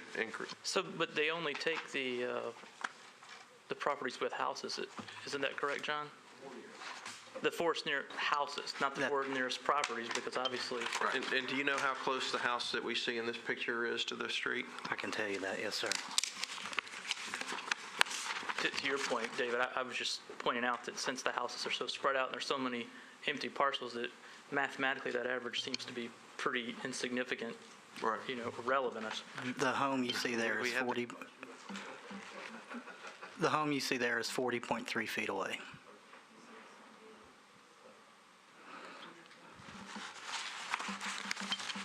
And tell me, what is the absolute furthest you can, I know you want 20, what is the absolute furthest that you can build? Taking the recommendation from the Stormwater Committee that we'll have to go in front of if we get approval here, this would be the closest. They requested us to stay at least 10 feet away from the floodway line. So almost like a setback to the setback. So if we don't approve this, in essence, you could go back to that line and build from that. Not based on the 48.1 feet. So when I was designing this, I went off the standard R15 setback, which is 30 feet. Right. So taking into account the average setback for the existing homes being 18 feet larger than what I had originally designed. Originally, yes, we would be inside the 30 feet and 6 inches away from the floodway line. But not the contextual average. But not the contextual average.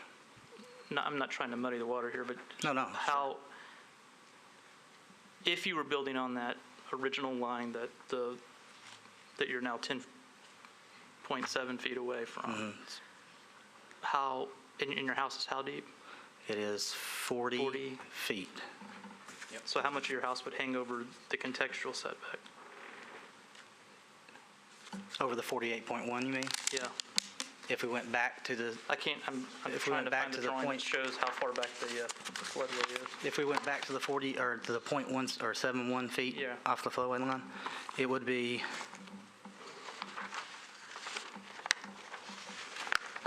18 feet over the property line. I mean, So, over the so, okay, setback. well, that makes sense. So instead of 28 feet, you would be asking for 18 feet. Right. So it'd be 18 feet overhang there. Okay. I just wanted to clear that up.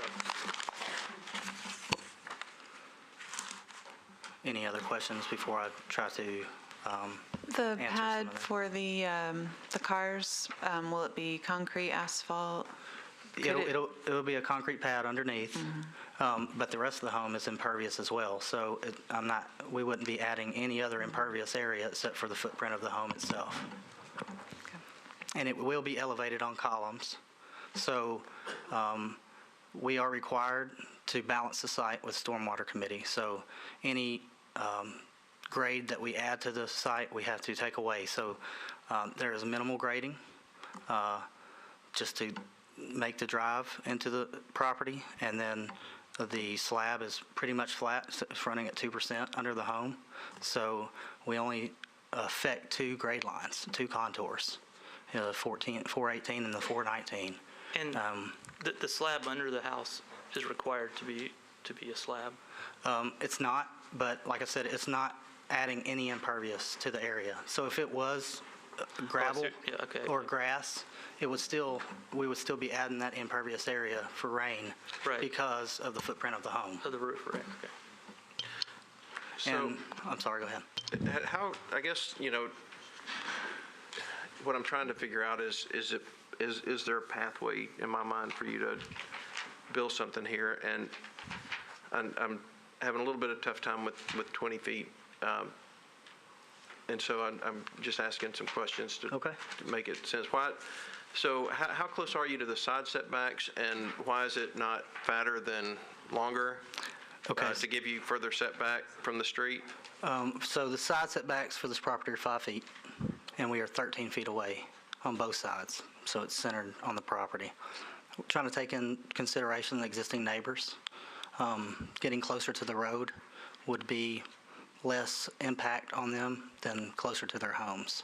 With it being an elevated structure, it's going to look higher, especially if it's closer. So if we were to maybe resituate the home or do a new floor plan where it's closer to the neighbors, it might actually be more of an impact to them visually than if we were to be awarded this setback.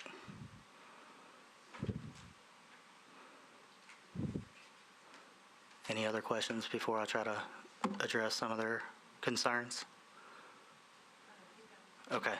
So for their concern about the obstruction in the floodplain, like I said, will be elevated on columns above the base floor elevation that is required by Stormwater Committee. So the only obstructions that we'll add are the columns themselves and the staircase going up, which is going to be an open staircase, not concrete.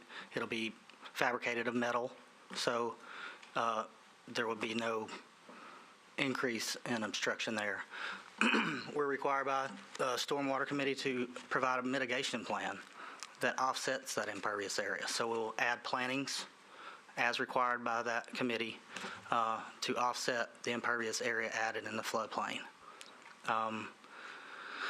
This is a small home, footprint-wise. It's only 960 square feet on the base floor level. It is 2 levels, so that would double gross floor area, but it's a small home, footprint-wise.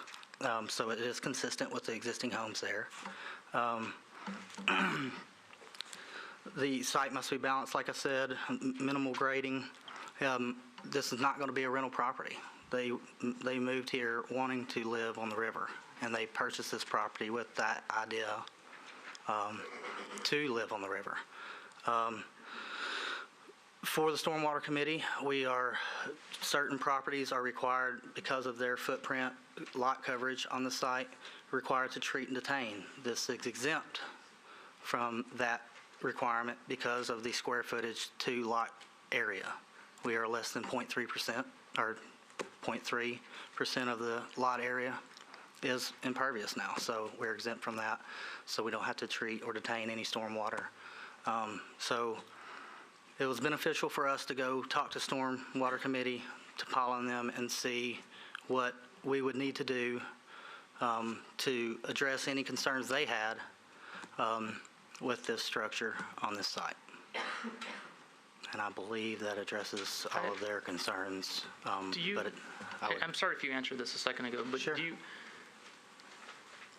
without any of the variances, do you know what the buildable footprint would be? How many square feet that would be? I'll be fine. Oh, man, you're brave doing math on the fly. Put me on the spot. Engineers, I tell you, man. Right. So it's the depth-wise, from frontage road to flowway line, we would have less than 24 feet, 23 and a half feet. And that is also taking into consideration Stormwater's request to stay off that line more. But if we were right on that line, it would be 23 and a half feet that way. The lot is 50 feet wide, so if you take into account the two setbacks of 5 feet on each side, we could go 40 feet length there. So it'd be 40 by 23 and a half if we were on every setback line exactly. Okay.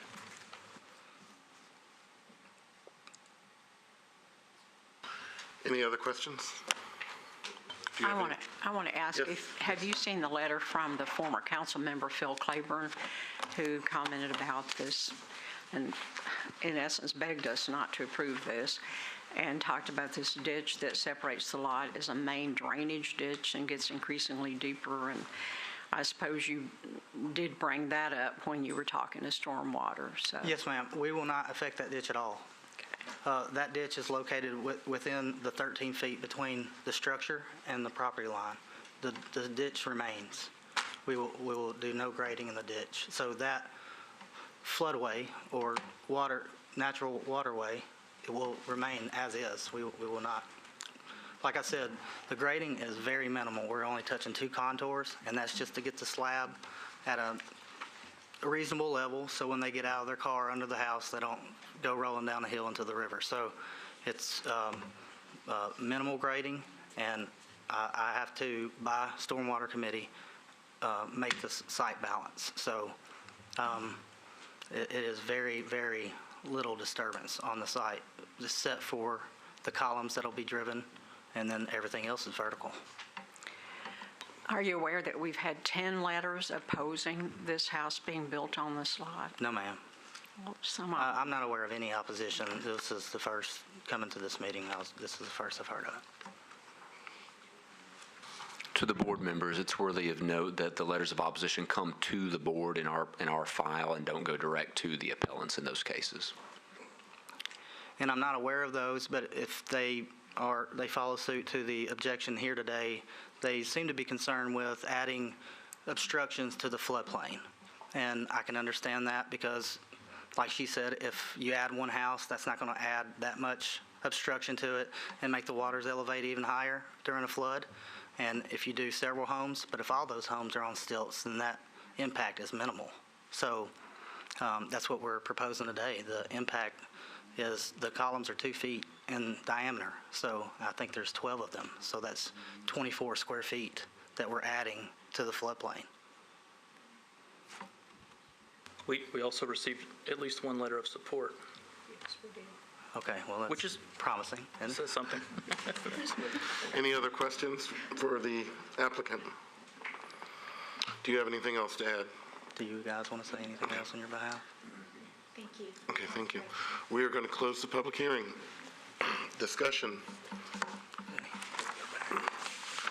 These are, and Mr. King has said he's recusing himself. These are cases that, during the flood 6 years ago, as was noted, Metro bought houses and then tore them down, and then Metro still owns this land, so to keep other people from building in an area that most likely the next big flood will be damaged by. So, as I pointed out, though, if you had a empty lot next to a house that Metro bought, or in between, Metro wouldn't have bought your empty lot. They would have bought just the properties with houses on them.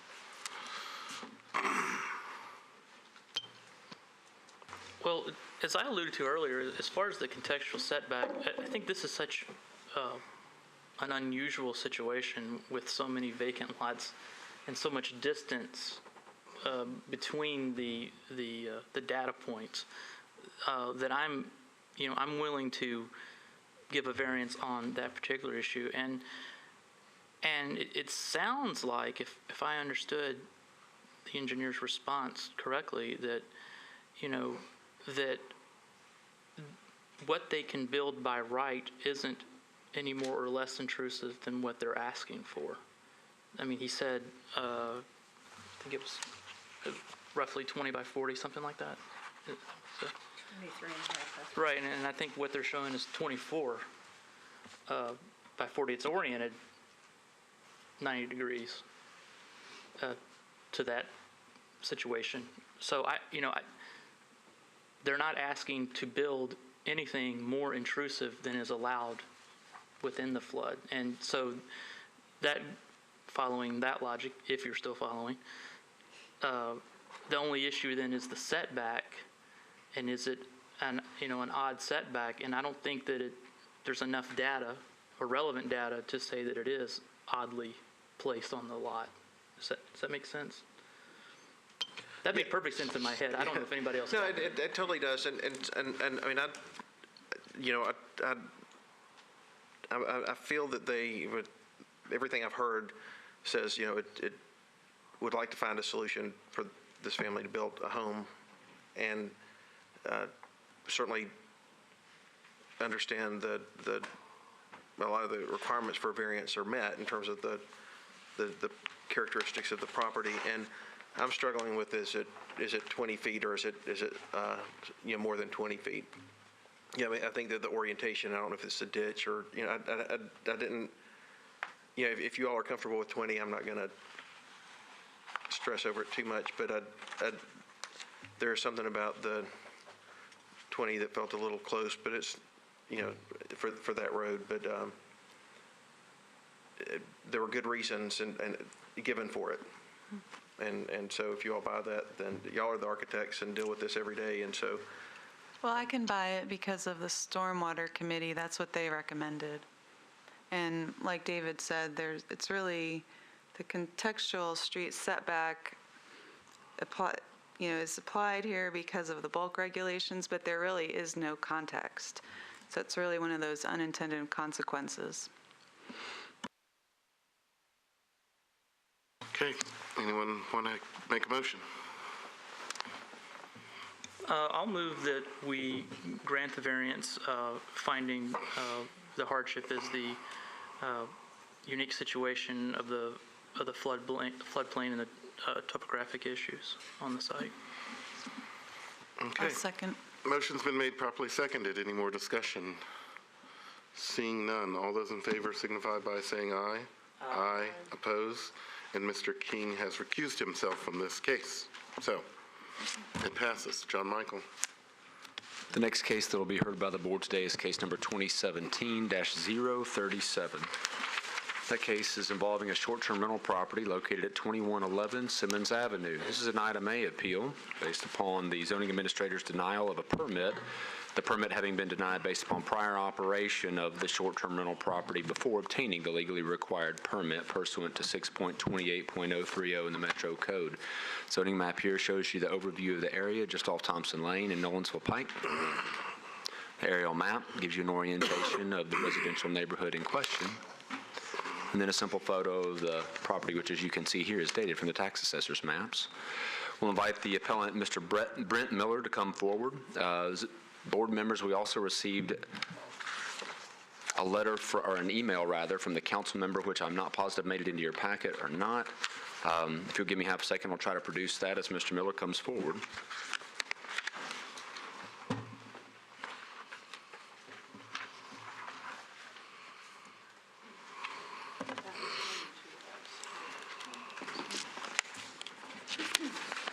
John Michael, that letter was passed out to us from Mike Freeman. Perfect. Thank you, as I struggle to find the email. Thank you, Ms. Sam. He addresses 37 and 38 on our docket. That's correct. Conveniently, those are both cases involving the same appellant, and so the council members' comments will speak for themselves. With that, Mr. Miller, is there any opposition present for case number 37 involving 2911 Simmons Avenue? Yes. Okay, with that, the appellant will have 15 minutes to make the desired presentation. Mr. Miller, once you've introduced yourself by name and address, feel free to save back any time you wish for rebuttal out of the originally allotted 15 minutes. My name is Brent Miller. I live at 2911 Simmons Avenue. I've been living there since 2011.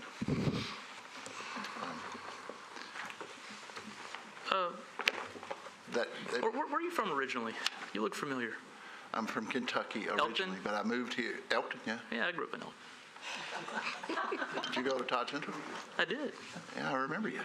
Now that I see you. All right, enough about that. All right. Okay. It happens. Sometimes we all escape. Okay, so, Mr. Miller, why are you here? What happened? Well, I got cited for not, I'm in a duplex. You know, I have a house. I started renting out part of my house and didn't realize I had to buy a permit for that. So when did you find out you had to have a permit? When I got, well, I thought, I just didn't do it. I was supposed to, as soon as I got the letter, I went to do it, and then they wouldn't let me do it. So they said I had to appeal and go through this process. So you got the letter, and what did you do after you got the letter? I went downtown to wait in the line for 4.5 hours to get a permit. And then they said what? We can't sell you a permit because you got this letter. Okay. So how long had you been renting this property? I started about the 1st of December. Well, I had been renting it long-term, you know, for a while. So like 6 months, a year, or over 30 days? Long-term? Yes. Oh, no, it's been 3 years since I moved. Okay, same person, not like people coming and going? No, it was a lease. Okay, like a year? Year lease. Okay, yes. But the guy had been there for 3 years, but Okay. it was a year lease back in 2012. When did you start short-term rental? Around the 1st of December. This year? Like Last 2006? year, yeah. 2 months ago? 2 months ago, yes. So why'd you start, and how'd you hear about this Airbnb short-term rental phenomenon? I have a friend that was doing it out in West Nashville, and she said, oh, it's real good. Y'all do your property that way. I said, well, I'm in a lease. I mean, I got a renter. And I said, well, when that renter leaves, you should do it. And then, of course, that was like 9 or 10 months ago, and eventually they did put in leave. And you live on the other side of this? Yeah. All right, so this is your personal home, and you rent the other side short-term. Are you? It's really a top and bottom, but yeah. Okay. And so I think you have the next case up, and so you don't live in that home? No, I don't That's coming live up. in that All one. right. I just wanted to make sure that I knew where everybody lived that's on these 2 cases. Okay, so basically, as soon as you started renting in December, you got a letter? Right.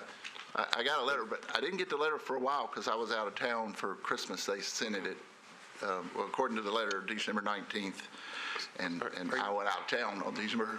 Are you still renting the property, or have you rented the property since you got the letter saying you were in violation of the law? They very specific. So did you have any renters booked in advance when you got the letter? Right, but. Did you? Yes, I did. And what'd you do with those renters? I canceled them. You did? Yes. How many? It was just only like one. Okay, but you canceled it? Yeah. Okay. Any other questions? Well, I just want to make sure I understand. This shows his application was January of 2017, correct? Yes, ma'am. And you just started renting in December of 2016? Yes, ma'am. Okay. Well, so he wasn't denied prior to October 4.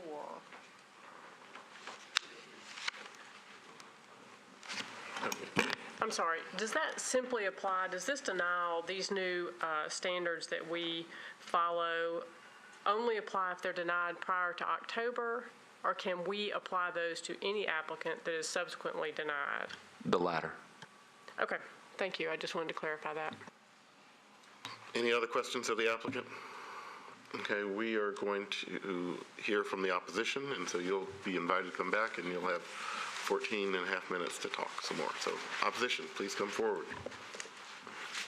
State your name and address and reason for being opposed. Yeah, my name is Jeff Miller. My address is 4216 Brush Hill Road. I'm no relation to the appellant. Practice law here. You in did not Nashville. grow up in Elkin, Kentucky? I did not grow up in Elkin, Kentucky, no, sir. I practiced law here in Nashville for the last 24 years, and I have no real concern or connection with case number 2017-037 or 38. But I do with respect to case number 041, and I wanted to put this on the record because I'm actually going to be late, but I wanted to make sure it was out there. Are you not talking about these cases? No, I am, because my point applies to all these. This one, just like this one, this was denied because they didn't obtain a rental permit prior to operation or advertising it. Apparently, according to the appellant, he let out that he was advertising it on Airbnb or VBRO prior to obtaining a permit. The code specifically requires that nobody will operate or advertise a residential property for a short-term rental permit without first obtaining a permit. And the penalty for doing so, as this body certainly knows, is twofold. One is a $50 per day fine, which I think when we consider it, that's kind of de minimis when people are renting them out for $350, $400 a day.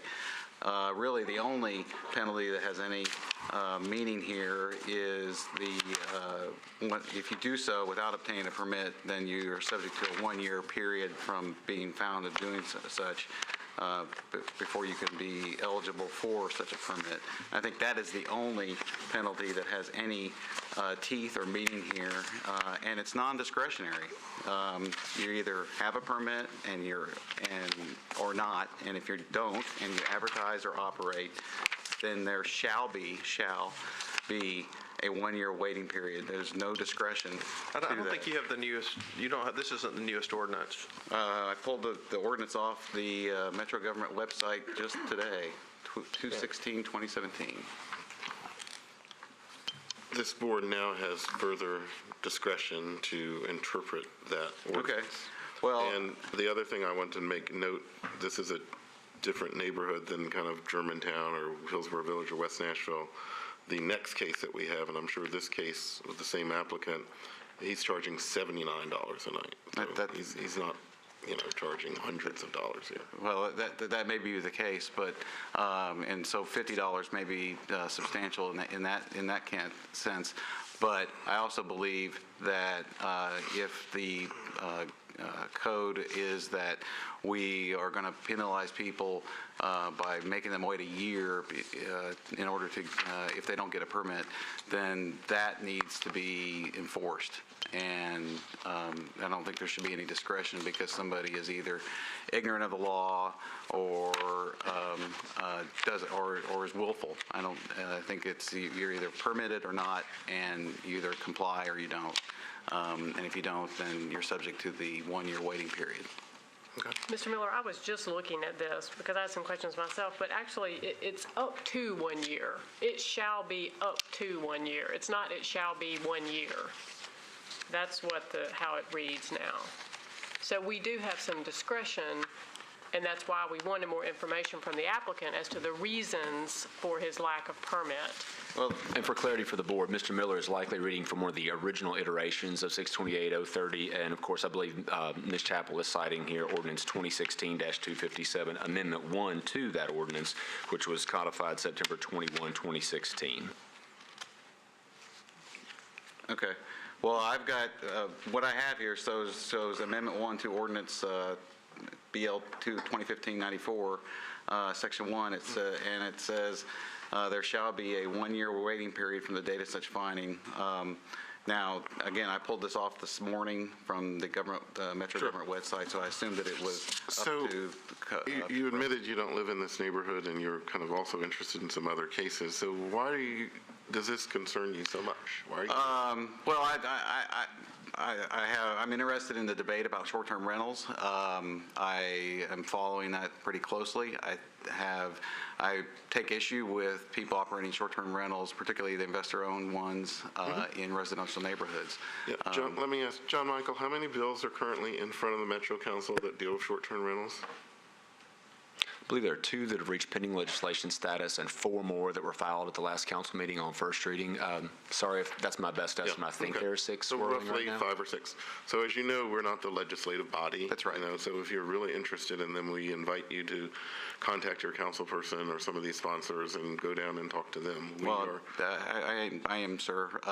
But I think in respect to the 4 that are in front of you today, those, you're either compliant or not. I don't think it really gets into the question of why you weren't compliant in order to be subject to the requirements of the code. Right. But as Ms. Chappell pointed out. I have a question. Yes. Mr. Miller, I understand from someone who spoke here that Airbnb at least, and I don't know about the BBRO, has put up a notice on their page that one is required to have a permit in the city of Nashville. Have you looked at that page, and are you aware if that's true or not? No, because I don't engage in that area. We don't let out our house, and I have not rented in a short-term rental situation in my professional life. No, what I was saying is what Ms. Chappell pointed out earlier is it says shall be up to 1 year. So the old statute said a year, and so now it's up to the discretion of this board to determine up to 1 year what the punishment shall be. So if you have an issue with that statute, the Metro Council is the one that can change it. We now have the discretion just to determine anything between 1 day and a year time for these cases. Well, if that is the case, if the statute has been amended and it's not reflected on the current website, then it would be, I would urge the board in these cases to not exercise its discretion and make these people be subject to that full 1 year requirement of waiting. That is because it is a big issue, and I think everybody agrees that there are a lot of people out there that are operating that are not permitted, and just willfully. And the only thing that really gives any bite to this, beyond the $50 a day issue, is that if you are caught and you want to come get permitted, then you're going to have to wait a year. And that's the only thing that really gives it any kind of teeth, in my opinion. And so I think you should not exercise discretion in that situation. And not exercising discretion would not be an abuse of discretion.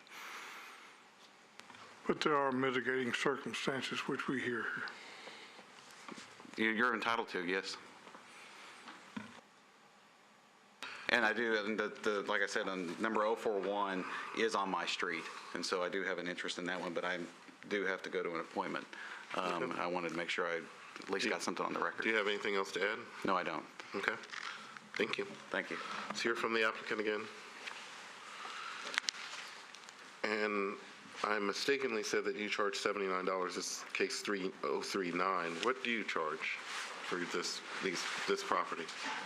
Well, or when you were renting it, what did you charge, roughly? About 100. Okay, about 100. Typically around 100. It's a seasonal thing. Okay, sure. That's all I wanted to know. Anything else to add for a rebuttal as far as what happened? Well, my rebuttal is obviously you pointed it out. He doesn't live in my area. If granted to do this, I don't want to have parties. I don't want to do, and I understand people who are against Airbnb, what their problem is. Some people abuse it. I mean, some people have big parties with lots of teenagers and underage drinking and a lot of things like that go on. For the most part, most of us don't want that because what do you think they're going to do to our property? We don't want that at our properties. And you live in this particular property, and the next one we're about to hear, that's right next door to you, right? Well, not right next door, but within hollering distance. Okay. Well, maybe a little more than okay, sure. It's just a little small distance away. Okay. Any other questions for the applicant? Yes, I want to ask him the same I asked just before. Is there any notice on the Airbnb website that says that you're required to have a permit to operate in the city of Nashville? Well, oddly enough, I was very ignorant until I went down there and this all started happening. So in the last 3 weeks, I've been a pretty quick study, so I've learned a lot about things. Yeah, it was put up in January. You mean the notice? There is a notice now. So before you which post, was put in January. Before you post, it kind of flashes and says you might want to check with your city because they have regulations. But when you did Well, that, it doesn't really flash, but there is a notice now, but there wasn't. when you did it originally, there wasn't. Right. Okay. It's been put up in the last 2 or 3 weeks, I think. Okay. Anything else to add? No. Okay, we're going to close the public hearing. So, as we pointed out to the opposition, we are given authority by the council. When at first this Airbnb ordinance did not give us any authority, we had to uphold either a year suspension or no suspension at all. Now we have discretion. This is a very common case of somebody that didn't know. And like a lot of other cases that this board has heard, when they found out, they came down here with an application in hand and was told because they previously rented, they were not eligible, then they applied to this board. This person also, and one of the big mitigating circumstances that, this board looks at is he canceled any future rentals once he found out he was in violation of this Airbnb law. So.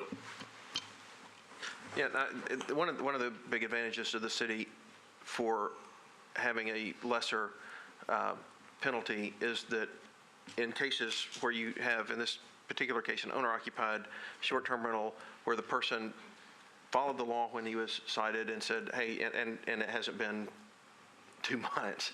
But if there is a shorter penalty, then, and they do rent their owner-occupied home, then they get into the tax structure and they start following the law and paying taxes on the rentals. And I think that's a whole lot better than the folks that are just waiting to get caught. I think that that's part of the reason that they changed this penalty was so that that we would have an opportunity, we would have an incentive for folks. And I understand the opposition's point about having a disincentive or you don't want to, you want to punish folks that aren't doing the right thing, but I think this was the incentive for folks to do the right thing. And so I think this is that textbook case of, especially since this is the home where he lives.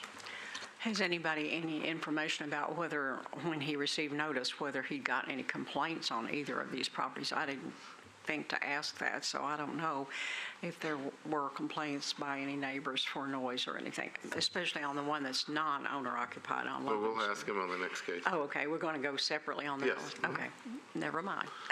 So is there a motion?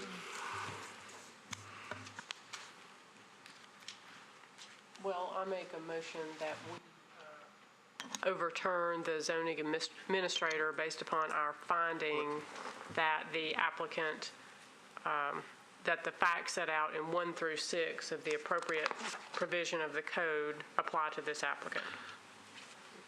So therefore, what are we suggesting instead? Well, I think what we've done before is find that the administrator was correct. But the penalty, otherwise we said that they were wrong, and the fact, he's admitted he did it, the facts say he did it, so the administrator wasn't wrong or egregious, but the penalty then would we're be using less, our so- discretion. So do you want to take a stab at that then? no, that's fine. Well, I'll move that we find that the zoning administrator was correct in determining that the short-term rental permit should have been denied because of prior rental, and that the circumstances of this case warrant that the applicant be eligible for a permit because of the time lapse between the date he got the letter and his not renting it for that period of time, that he be eligible for that permit at the end of this hearing. Okay. Motion's been made. Is there a second? I'll second. It was much better. Okay. Motion's been made and properly seconded. Any more discussion? Seeing none, all those in favor signify by saying aye. Aye. Opposed? Passes. Stay where you are. John Michael. The next case is 2017-038. The appellant owner of the property, Brent Miller, filing an item A appeal with regard to this short-term rental case. And Mr. Ewing, with permission, I'll just kind of skip the formalities other than to say, operating without a permit, the location was 2843 Logan Street. The zoning map shows you the area here, specific site map there, and then the face of the property. Mr. Miller will have the same opportunity to make his case to the board. Is there anyone here still in opposition to the case on Logan Street? Seeing none, you'll have 10 minutes to make the desired presentation, Mr. Miller. So what happened? Ditto, it's the exact same thing. So you got a letter and... No, the letter, as soon as I got the letter, I went to apply for the permit, but I was out of town for a couple of weeks Well, for Christmas. Let me ask you and this. I got it a little late. This is non-owner occupied, so did you have any future bookings or rentals for this particular It's the property? same, no, actually, I didn't in this particular case because it just didn't, I hadn't had it on long enough to get anything. Okay. Any questions of the applicant? One thing Ms. Sanford wanted to ask about complaints. Just, were you given any citation for, obviously not, if you had it on so short. Did you even rent it at all, the one on Logan Street? Yeah, the very first weekend I did rent it, yeah. And you did not have any complaints? No, ma'am, because of, I mean, it's just a little 700, it's a little small place. It's 700 square feet, and it's, no complaints. Thank you. Anything else? Okay. We're going to close the public hearing.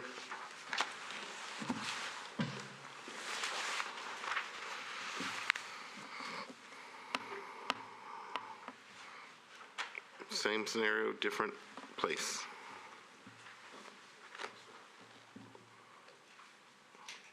David, do you want to make your same motion? Yeah, I mean, you know, I have a feeling that at some point in time, there will be non-owner occupied short-term rental cases that have problems. And was glad these were separated because I thought, well, maybe this is one of those that has problems. Because when you have a non-owner occupied short-term rental, it is more of a business than it is you're renting your home out for the weekend. And this board has said, but we haven't had any real test cases that there's a difference. But I do think that from what we've heard in this case, and most likely because there are vigilant neighbors or others that were keeping an eye on, you know, who has permits and who doesn't, this applicant was notified very quickly that they had advertised and they needed a permit, but the behavior was, I think, responsible. There hasn't been any testimony about intent. Certainly the applicant is believable in terms of the testimony to say there was no intent. So since I was prodded by my fellow commissioners to make a motion, I assume that there's agreement there. So I will move pretty much the same motion that we find in this case, that the zoning administrator was correct in denying the permit due to prior operation, and that the applicant will be eligible for a permit at the end of this hearing based on the length of time between the letter he received and today, and his strict adherence of not renting the property once notified until he had his hearing. Motion's been made. Is there a second? Motion's been made and properly seconded. Any more discussion? Seeing none, all those in favor signify by saying aye. Aye. Opposed? Passes. Congratulations. We hope not to see you again. John Michael. Mr. Chairman, the next case is 2017-039, another short-term rental property case involving Philip Jansen, the appellant and owner of the property at 3481 McGavick Pike. And John Michael, as the applicant's leaving the room, he is now eligible to have his permit back, but before you advertise, go talk to zoning and get your permit back, okay? Do not rent or advertise without a permit. You may want to stop and see staff today. The office closes at 4 p.m. sharp. They can at least give you some overviews of some of the rule changes applying to STRP since you last operated. Okay, you understand? Very good. Thank you, John Michael. Case 39 is an appeal of a denial of an STR permit based upon prior operation without the permit. Mr. Jansen, if you would come forward at this time, please. Is there anyone here in opposition to case number 39? There is. Therefore, you will have 15 minutes to make the desired presentation. Mr. Jansen, please feel free to save back some of that time for rebuttal if need be. After this presentation, we'll have the opportunity to hear from the opponents. Mr. Jansen, please introduce yourself by name and address. Philip Jansen. I live at 3481 McGavick in Nashville. Very similar circumstance to the last gentleman. My wife and I bought this place under a 203K FHA loan last year, closed on December 10th. And we proceeded to rehab the place, and it looks nice on the inside. We've always been kind of looking for stuff on the side in order to make money. We're both pretty young, and so we sold some stuff on Amazon last year, and the year before that did a small phone case business. And someone told us about Airbnb and that we might be able to make some money on our house if we rented it out. And we didn't mind staying somewhere else. So I listed it on Airbnb. I put up one picture that I took on my iPhone, and put up a quick description, and immediately started receiving bookings. I don't know if we priced it too low or not. I had rented it out quite a few times. My wife and I stayed down in Franklin with her parents on those occasions, and one time we actually went and stayed with our friends in Kentucky for a weekend. We were kind of looking at it as kind of an opportunity for us to have some staycation whenever we did rent it out, and we were making some pretty good money off of it, so we thought it was great. And then I got a letter in the mail saying that I had to have a permit, and I didn't realize that.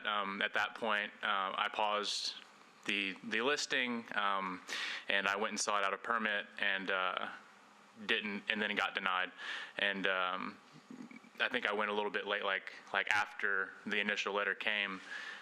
It took me a while to actually make it there. I'm in transition in my career. And what's a while? Are we talking days, weeks, months? I got the letter, I believe in December, late December. And I went to try and get the short-term rental permit in January. And so, but between there, you had canceled all your listings. I didn't cancel them because I didn't know what to do. I was worried. I actually read up on what happens whenever you cancel your bookings. Your reputation, I guess, goes away, and we were looking at making some pretty good money for this in the future, and we didn't want people to see us canceling our bookings and give people less confidence in booking out our place. And so honestly, I sought out a permit, but I did fulfill the bookings. How many were we talking about since you received the letter and the ones that were already in the pipeline? I don't have that exact number. Is it 5? Is it 10? Is it 20? I would say less than 10. I mean, I'm not sure. We do it weekends.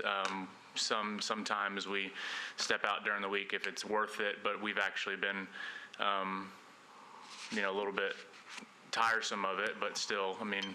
When was the last time someone rented? We had one recently. How recent? Weeks, days? We had one this past weekend. Mr. Chairman, in response to your prior question, and consistent with the appellant's commentary, the staff packet includes printouts of reviews of the rental. I know there were 12. At least 5 of which in January, and that would have been printed out on the date of the permit application, which was January the 18th of 2017, as well as a handful in November. Yeah. So there was a bunch of people that You started had 12 reviews. They were all 5 stars, actually. Yeah, and that's why, I mean, whenever you cancel something, apparently, it thrusts a review that you have canceled a booking on the forefront of your page. And so I didn't know what to do. I was worried. I didn't want any negative feedback from anything like that, any reputation that would cause people to not want to book our place. But you did rent them 12 times after you got this letter? No. How many times after you A lot of those were before the letter. I would say the majority of them were before the letter. And then whenever I got the letter, Okay. Questions of the applicant? I'm sorry if you already answered this. Are there any more bookings that you have on the books now? There are some in the future that I have in a few months down the road. This is a first for the BZA. You still have bookings that you are out there and you don't have a license. If I don't get approved today, I'm not going to book them out. whenever I got the letter, I sought out and permit because I didn't want to do anything illegal or anything like that. And so if I don't get approved, I will cancel. I just didn't know what to do. Doing something illegal is renting a place out without a permit. Were these booked after the letter, or were these booked before the letter also? Booked before the letter. Okay, so you had bookings, and there's still bookings that are on the books that you haven't canceled, but you didn't get new active bookings after you got your letter? Yeah, people booked our place out early and often. I only had it listed for $79 a night for a 2-bedroom, 1.5 bath, fully renovated place, and I was trying to be competitive, and so people were booking it even into August and stuff like that of this coming year, and so I just didn't want to start canceling a bunch of stuff whenever I didn't know what was going to happen today. So how soon is your next booking? I don't have that in front of me. I'm not sure. My wife and I do it on our phones, and we just kind of get alerts whenever we have something coming up. So there's a lot that goes into obtaining a permit, including having, I think, a fire marshal review. Is that right, John Michael? That among other things. Okay. Have you done that? I haven't, but whenever I found out that I needed to get a permit, I sought out on the Metro Nashville website on everything that I would need in order to get it, and I came there with my schematic and installing all my smoke alarms. I didn't realize that I was going to get automatically denied because I had been already operating without a permit. I didn't know how stringent these guidelines were, and obviously I've been educating myself a lot recently, just like the last gentleman. But no, I'm ready for that. I would go tomorrow morning and make sure that got scheduled if it was approved today. So when is your next booking? I can check on my phone if you like. When the opposition comes up here, please check on your phone and tell us. Yeah. Okay. I do believe that it is in February. Any other questions for the applicant? Okay, we're going to hear from the opposition, and please let us know when the next bookings are. Opposition, please come forward. Please state your name and why you're opposed to this particular case.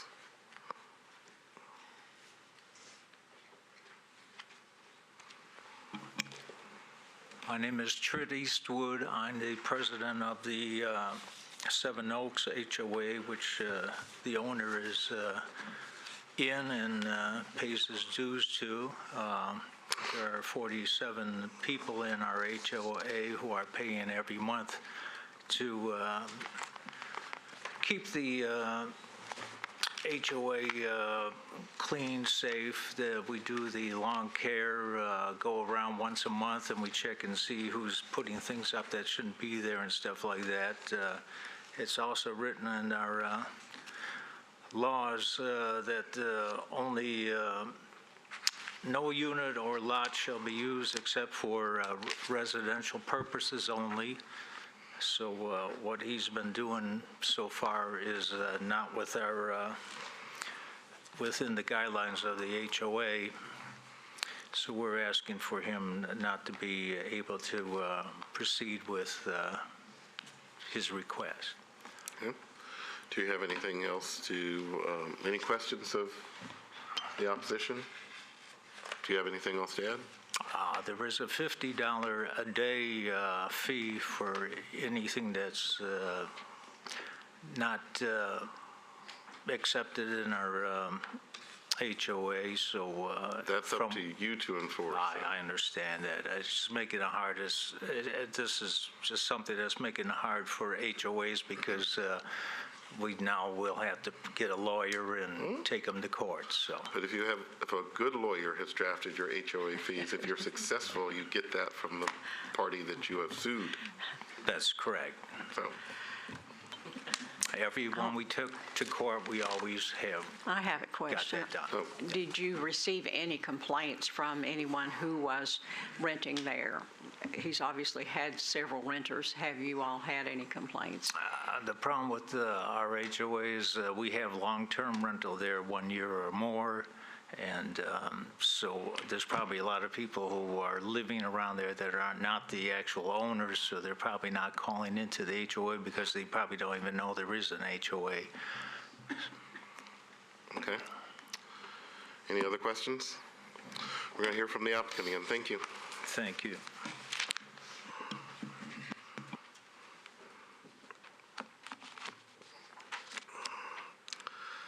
So what'd you find out? When are the next rentals coming up?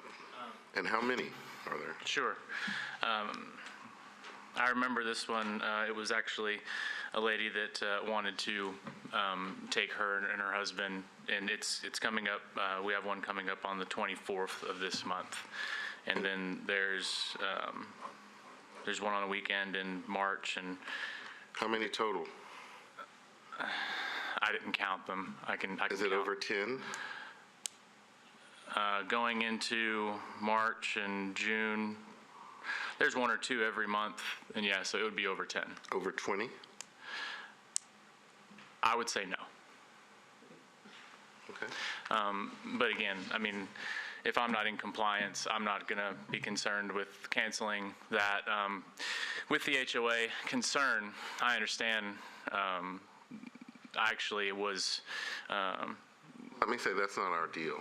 Yeah, I mean, it is certainly a residential use of the property, but also, I believe there's only one person on the HOA board right now. There's only one person, so I believe that he's here today, and there's no actual board. Well, and we don't deal with it. We don't deal Okay, with I'm HOA sorry. I issues. should know. That's a private contract between you Okay. and the other folks in that area. It has nothing to do with city business. Do you have anything else to add?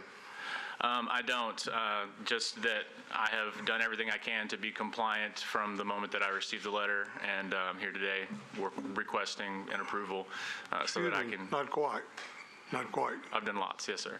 But maybe not everything, because I could have canceled every one of them, but I was afraid that of the repercussions that would happen if I did cancel active bookings, and so Okay. my apologies very much. Okay. Thank you. We're going to close the public hearing. So this is why we have discretion.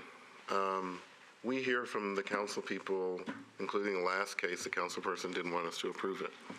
While I still think a year is draconian, and I'm glad the council kind of fixed that, we have had many cases where people who were even charging less that didn't know canceled. I remember one woman that she canceled about 7 or 8 of these. She was charging like $34 for a room and had to pay $50 for each cancellation. She was not as concerned about her review or whatever. She wanted to be compliant. So for this case, I want us to talk about what should be the ruling based on the facts. This is different than the last case because we've had many bookings in the future that were not canceled. So, board members, what do we think? I think I would entertain 6 months. I was going to say that too. What about the idea that he rented it 5 times, that it's been rented 5 times since he got the letter? And if we suspend him based on the number of times it was rented, and I'm not terribly sympathetic to the cancellations. Other people have come before us and canceled, and we're not worried about their reputation online. But my thought would be if we suspend him, I really even think 5 months may be a long time, but if we suspend him for 5 months, he may still get some of his future bookings if he's booked out to August, but yet we're imposing a punishment that will sting, and I think we should. Yeah, I agree that this is not the first case that we heard. It's not the standard case where, the credit is you paused and you didn't take new, but you still operated illegally. Knowing you were operating illegally, I think it's more than get your permit tomorrow.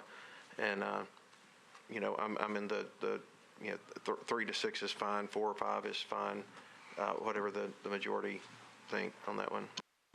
So when would you start the penalty? Well, my thinking is, I guess I'm just looking down the road as a board. We don't really have guidelines, and I think discretion is great, and that's what we wanted. But I don't want us to be in a situation where we get we're going to have to be grading these cases. So in my mind, what I'm hearing would be a 3-month suspension starting January 1.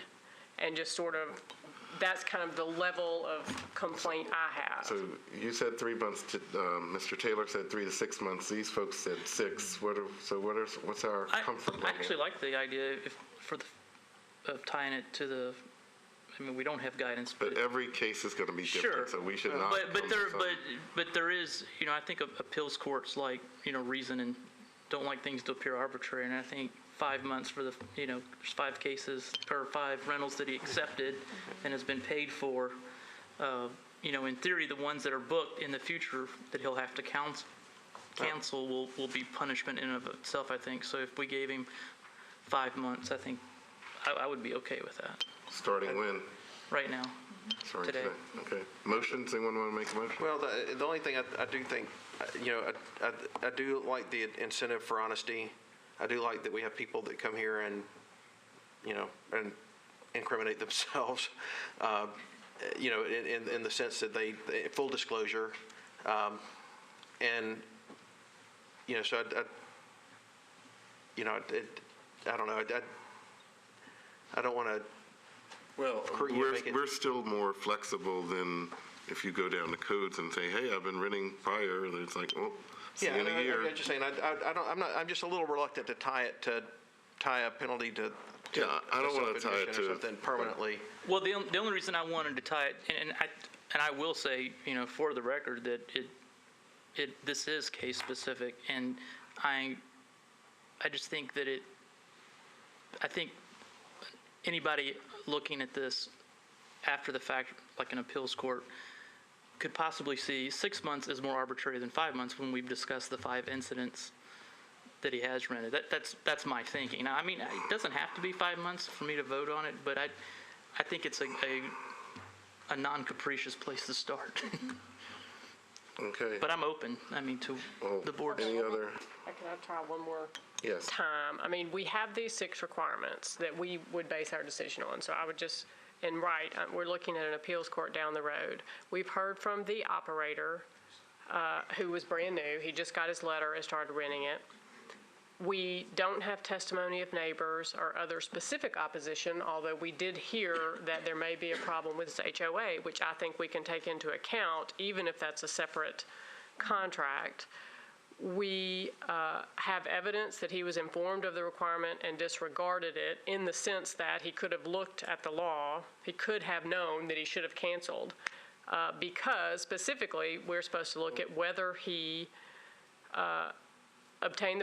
whether he got the permit before he rented it again. Yeah, well, he admitted basically that he didn't want to cancel because he wanted to keep his good online rating. Exactly, which is a problem to me. I think that is punishable.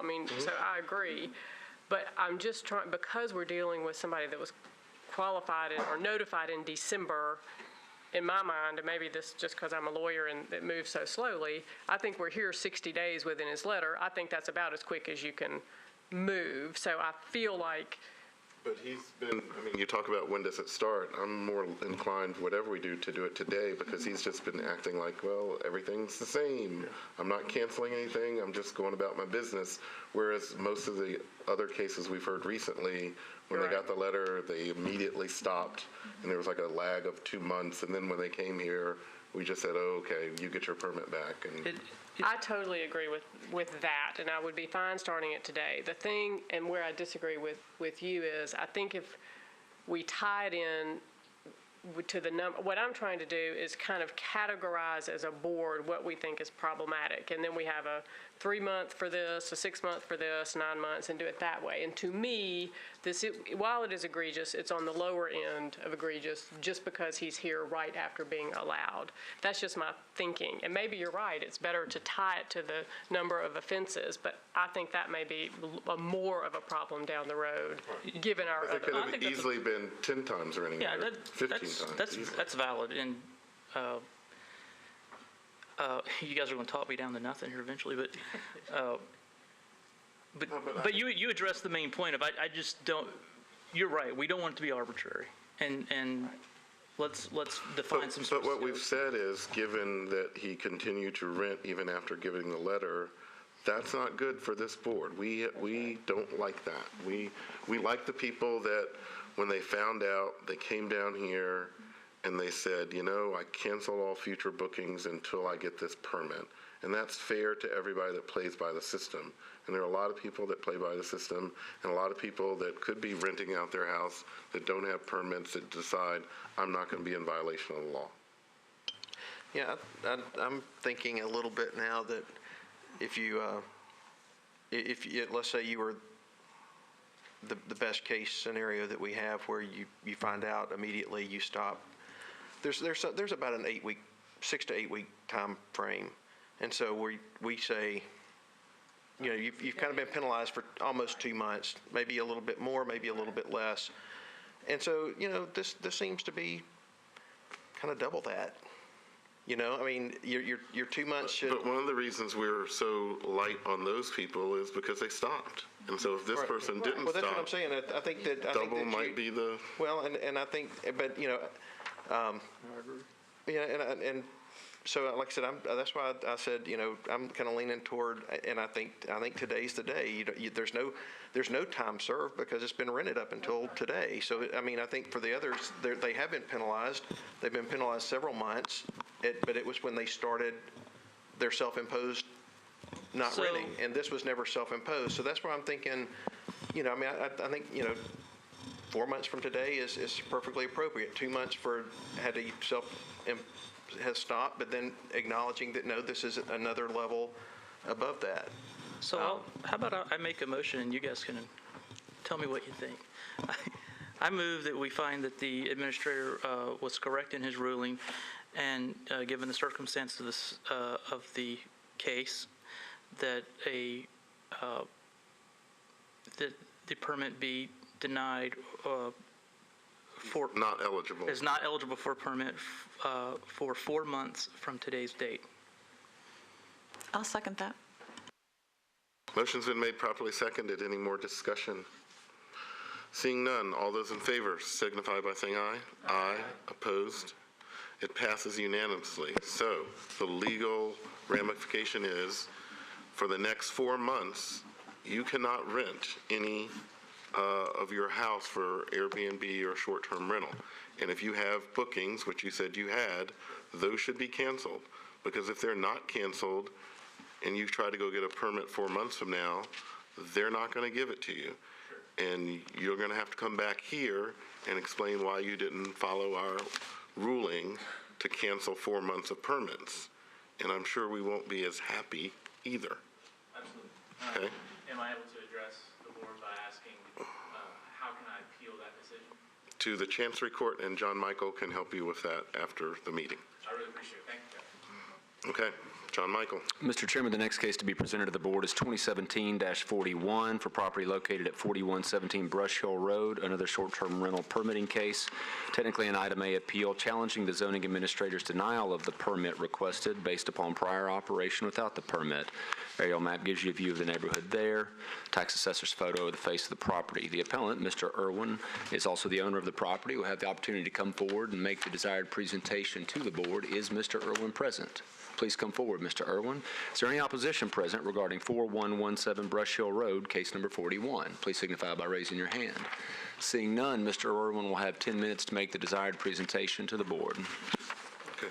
Please start. Identify yourself and your address. My name is Brian Irwin. I live at 4117 Brush Hill Road. Okay. So why are you here? What happened? Well, I began renting my property out in March of 2014. Well before there were any permits required. In November of 2014, I was approached by a property manager who explained to me that they would like to take over the management of my property in exchange for a 14% fee. They'd take care of all the bookings, but what really sold me was that they told me that the permits were going to be coming up, and that they had an inside track and that they were going to be able to take care of all the permits for me. And I thought that sounded like a pretty good deal. So I agreed to that. And then a couple weeks after that, they came to me and they said, here's your permit number, 500545. They gave me the forms for the hotel occupancy tax that I was to fill out every month. They told me that I needed $1 million liability insurance, which I got, and smoke detectors and whatnot. So I did all that. And then I broke my contract with them the following year in February. I wasn't happy with the way it was going. They didn't allow me to screen any of the guests. I wasn't happy with the guests. But I continued operating the rental property. I have here a letter from the collections department outlining all the payments that I've made, my tax payments, starting in January of 2015, totaling $4,727 every single month, all through 2015 and 2016. I have a record. I have my 2 insurance policies for 2015 and 2016, which have my $1 million liability coverage. I also I had a fire inspection, which I didn't have a copy of, but it passed. And the reason I'm here is because in January, I started hearing the news reports about the changing to the zoning, to the rules about the permits. And so I went on the website and I thought I'd just check it out. And I read about the renewal for the yearly permits. And that was the first I learned that they were yearly permits. I was under the impression that it was a zoning change and that once you were given your permit number for that it was like that. So I went down to codes and I explained to them that I wanted to renew my permit, and I gave them my permit number, and they said that nobody had ever applied for a permit for me. And he said that he had no choice but to fail me. And then he gave me the paper that said I had to mail the letters and put the sign on my property and whatnot. So I have here, I don't know if I need to submit this, but I have the record of my taxes paid. Yes. So you had the insurance, you had the taxes, Yes. you did everything, but somebody didn't submit all that with an application to... They told me, well, the reason I signed, I thought there was a good deal was because they were going to deal with all the permitting. And so I agreed to that, and they gave me, it turns out that the number that they gave me, which they told me was a permit, was actually my hotel occupancy tax number. Oh, so they actually, when you said, hey, what's my permit number, they just said... 500545. So they basically lied to you. Yeah, well, yeah, they misinformed me. And so, so that's why I'm here today. So, and I have my next door neighbor is here in support. I asked half a dozen of my neighbors who I know. And we have to letters submit in support. There are some letters in opposition too. Is this your home? Yes. So the standard battery of questions, do you have any listing or rentals booked now? Are there any, is it still listed? What's the situation? Yes, the house is still listed. I did not delist the house. And why didn't you? I wasn't asked to, and I realize now, only sitting here, that I should have. But the gentleman at the zoning said, at your hearing, he says, this looks a pretty good case. I'm sure you'll get it. He said, just do what you have to do. And I did not. I didn't delist my listing, which I should have. You didn't get the standard letter that the previous applicant had? No, I didn't. That was specifically said you can't rent it? No, I did not. So, have you rented it? You didn't get the letter. It was you going down there to find out. Okay. I went down on my own, Right. and I never received a letter saying I wasn't allowed to. When's the last time you rented it? I had guests 2 days, I believe, after I went down to codes initially in January. Would you be willing to cancel future? Yes, if I'm denied, I would be. Yes, I would happy. Yes, I would be willing to. Whatever you decide, I would be willing to cancel any bookings I have. Did you rent this past weekend? No. I just happen to live right down the street, about 5 doors from you. Yes. I rode by and I had like 5 cars in your driveway over the weekend. Yes, I had friends over who were playing music with me. From Georgia? From Georgia, Texas, Yeah, there was a brown van. I can tell you who those cars belong to. They're musicians. One of the cars was my girlfriend.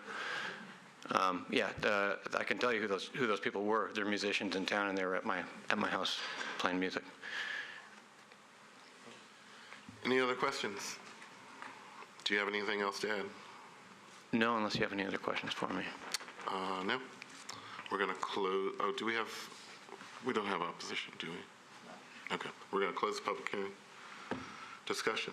Do we have people in support? Oh, sure, if you want to. We have the next door Oh, neighbor. yes, come. I'm sorry. I was like, I don't know Yes. if we should go up there now. You've been here for hours and hours. So Yes, yes, please let me come talk. speak. Identify So- yourself and your address. Yes, my name is Stacy Sharkey, and my address is 4113 Brush Hill Road, Mhm. and I live directly next door to Brian. And I am happy to be here and support him because he's been a great neighbor. He's a great person. I have 3 loud, crazy kids, and he never complains about them. And everyone that he's ever had stay at his house, I don't even know when they're there. So I don't have any complaints at all. He's been a great neighbor and 0 distraction, and I'm more than happy to support him in obtaining this permit. Any questions for the neighbor? No? Okay. Thank you for being here. And, Absolutely. And Thank I you. must say, I haven't heard any loud parties, so. Yeah. Okay. But what about the Anyone kids, else? Richard? Yes, please come forward. Hi there. Yes. My name is Sarah Jane Nelson, and I live in East Nashville in the neighborhood, 603 Lamont. And I'm also a real estate agent, and I just think, I've watched this process play out, and there are a lot of Airbnb people who are very questionable in the way they run things. I can't think of one that is more regimented and more rule following. I was absolutely shocked that the management company misled him. But he's paid, as you can see, thousands of dollars in taxes. And when he went into the tax office, the woman said, "You're Brian Irwin, you're one of the good ones." She recognized his name. So he's truly a wonderful example of an Airbnb owner, and I just want to say that I hope that you guys will Okay. Thank you. hear him out. Anyone else? Okay, we're going to close the public hearing. And I'd like to start off by mentioning what she just mentioned, that normally, if you operate without a permit, you're not paying taxes and having the insurance and everything else. So this is somebody, and I think one of our first cases was like this, that someone relied on a professional real estate person, and they thought that they had gotten a permit, and they never did. So, discussion. Well, the whole issue is new, relatively new to the city, and, I'm really, we had a case where someone was told not to do something and they did. In this case, I don't have reason to doubt that this person was never given the instruction to not do anything. And so far, they've all been different, and this is the first we've heard, and I'm pretty empathetic to the situation. I think he operated under the impression he had a permit. I think there's every ounce of evidence that he thought he had a permit, and so, and did everything right within that permit. So I really don't have an issue with finding him guilty and letting him keep doing what he's doing. You want to make a motion? Sure. I'll move that we uphold the zoning administrator's determination that this property was rented without a permit, but because of the extraordinary circumstances that were testified to in this case, involving a management company that was not responsible, and the compelling evidence of following all the rules, including paying taxes every month, that this owner-occupied property was in use, that I would say that this operator is eligible for a permit at the end of this meeting. Okay, motion's been made. Is there a second? I'll second. Motion's been made, properly seconded. Any discussion? Seeing none. All those in favor signify by saying aye. Aye. Opposed? Passes unanimously. Get with the zoning administrator, the zoning office before you start continue, but you need a permit. It looks like you have most of the things you need already, but, talk to them. Hey, John, I know we have one more. Yeah. We have one more STRP. No, I case. think the next one's a contextual. Oh, Is it inappropriate to flip-flop those, or? I think we might need a break. Yeah, we need a break. So, John Michael, we're going to take a short break. We'll reconvene shortly. We could, if you want. It's up to you. Yeah. Hopefully it won't take that.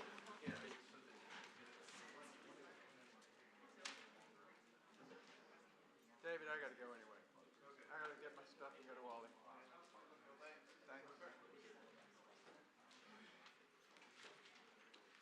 That's correct.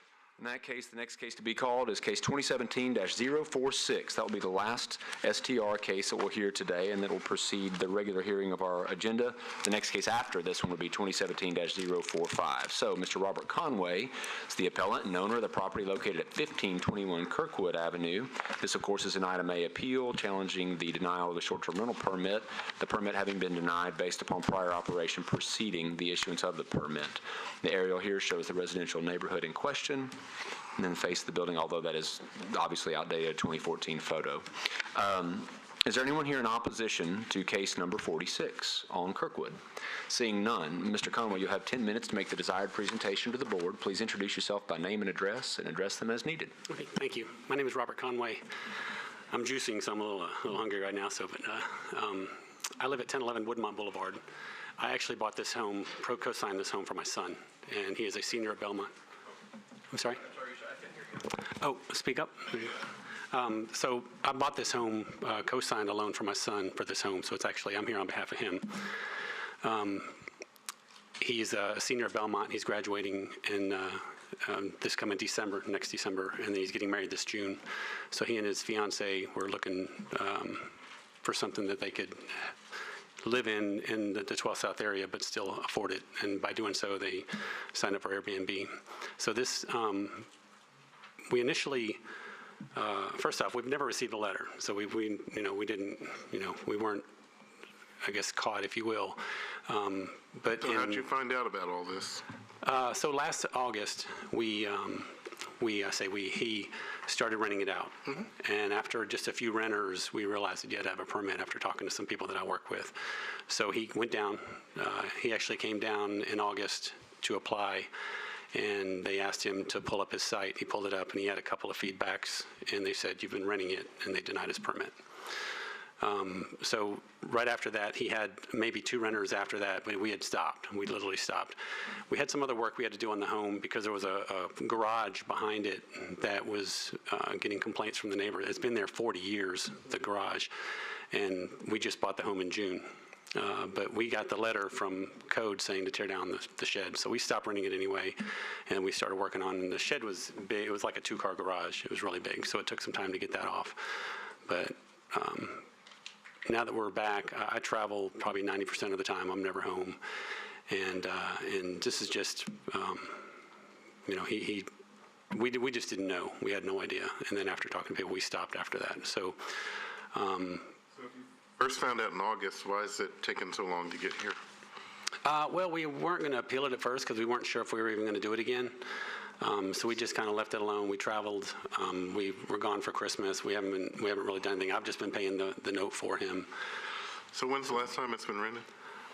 It's been a long time. I would say prior to October. We had a couple of still on the books, and then we stopped. So been a long time. Questions? Do you intend for your son to live in this house, or do you want to maintain the STR for permanent? No, he lives there full time.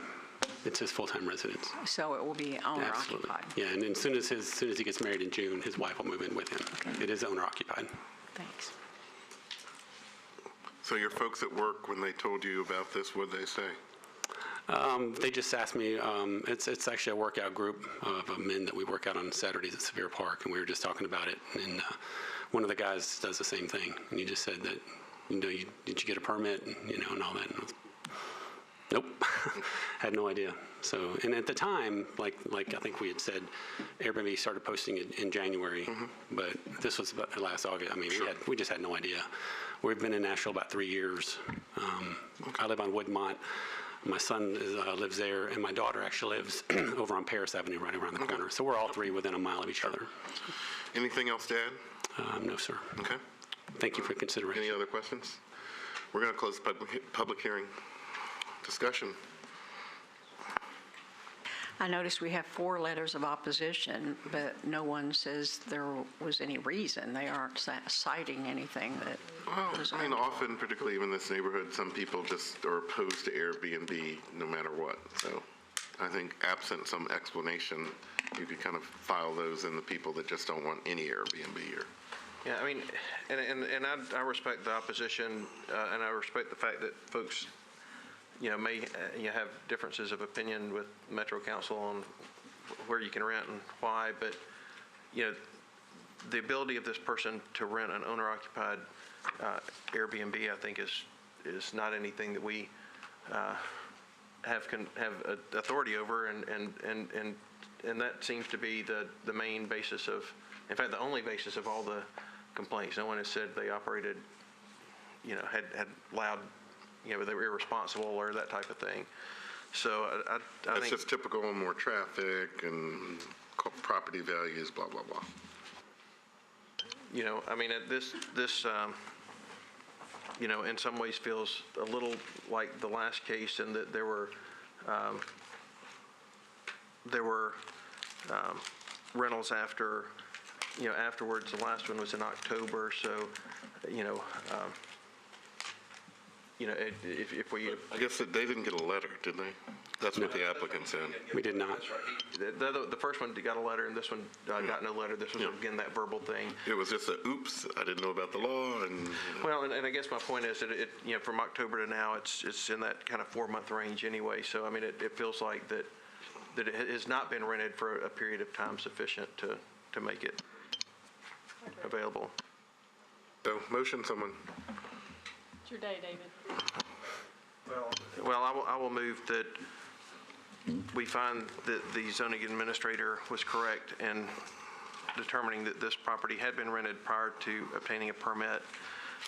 Based on the specific circumstances of this case, we find that the applicant,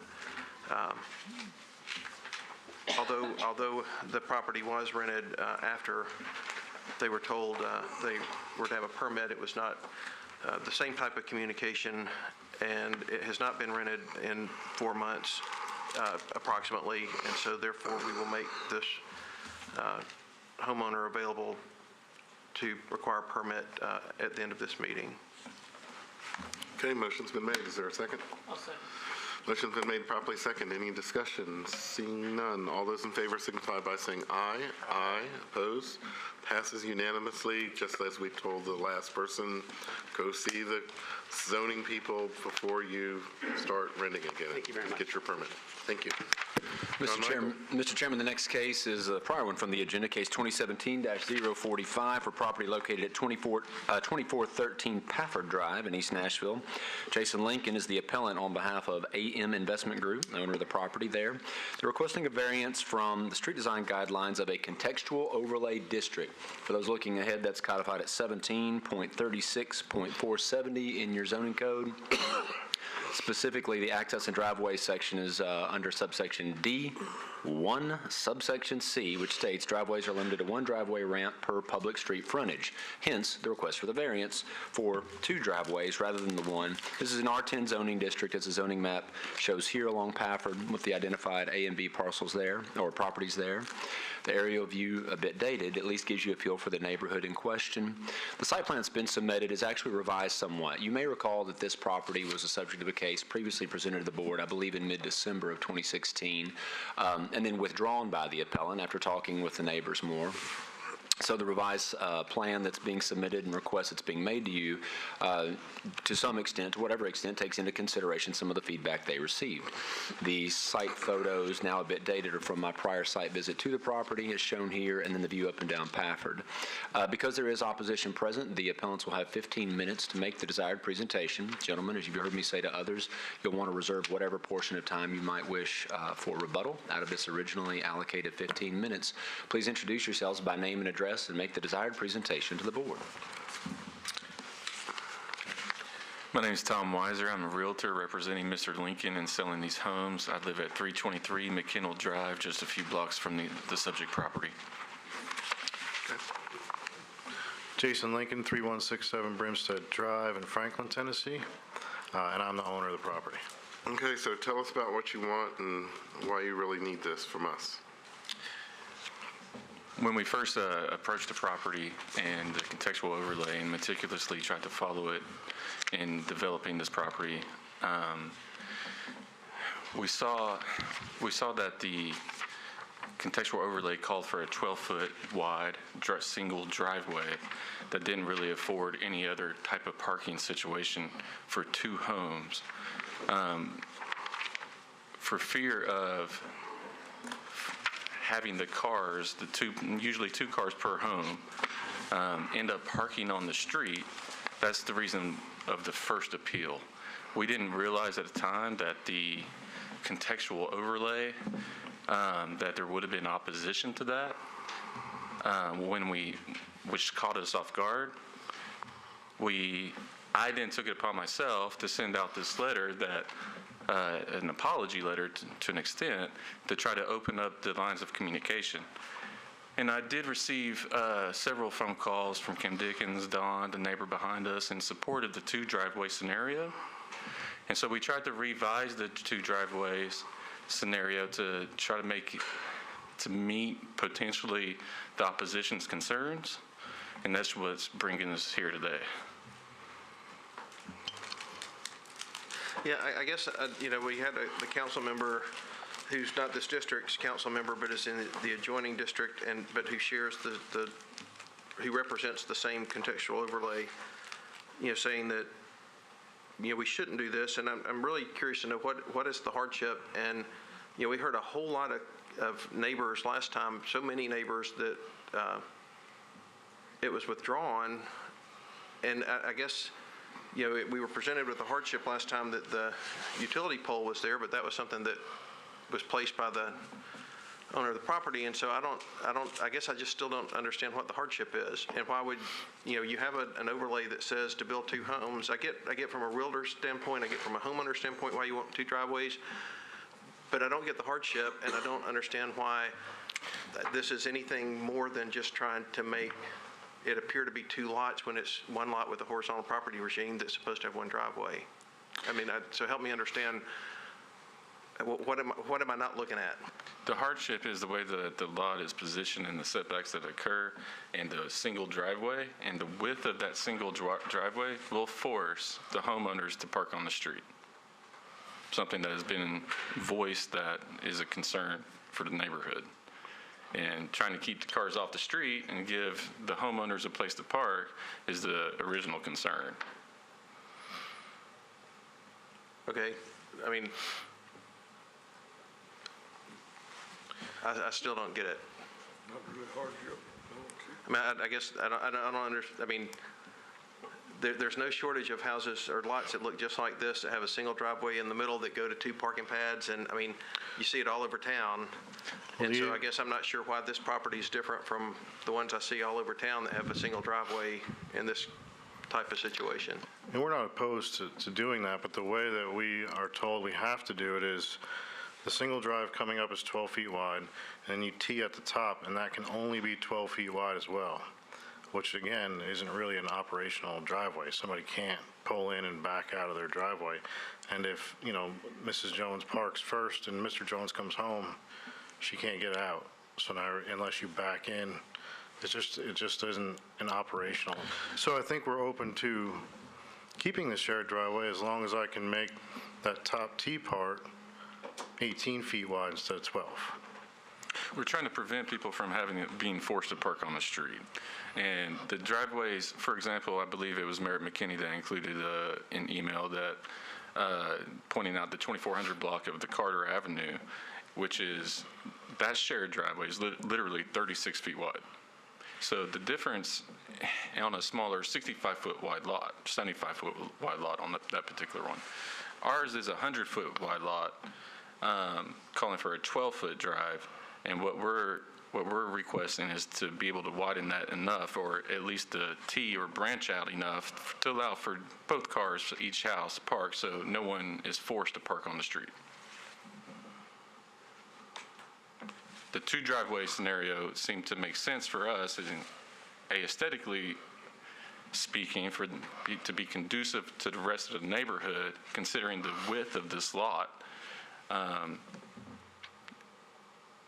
However, if need be, we would be very happy with coming to a solution with a shared driveway that made more sense, that prevented the cars from, or the homeowners from parking on the street. So that's our goal. So one of you is the builder? And you're the what, realtor? Realtor.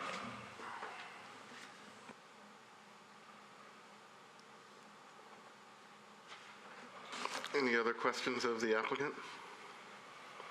Do you have anything else to add right now? You'll have 12 minutes and 36 seconds for rebuttal. Okay. We're going to hear from the opposition. Opposition, please come forward. Thank you.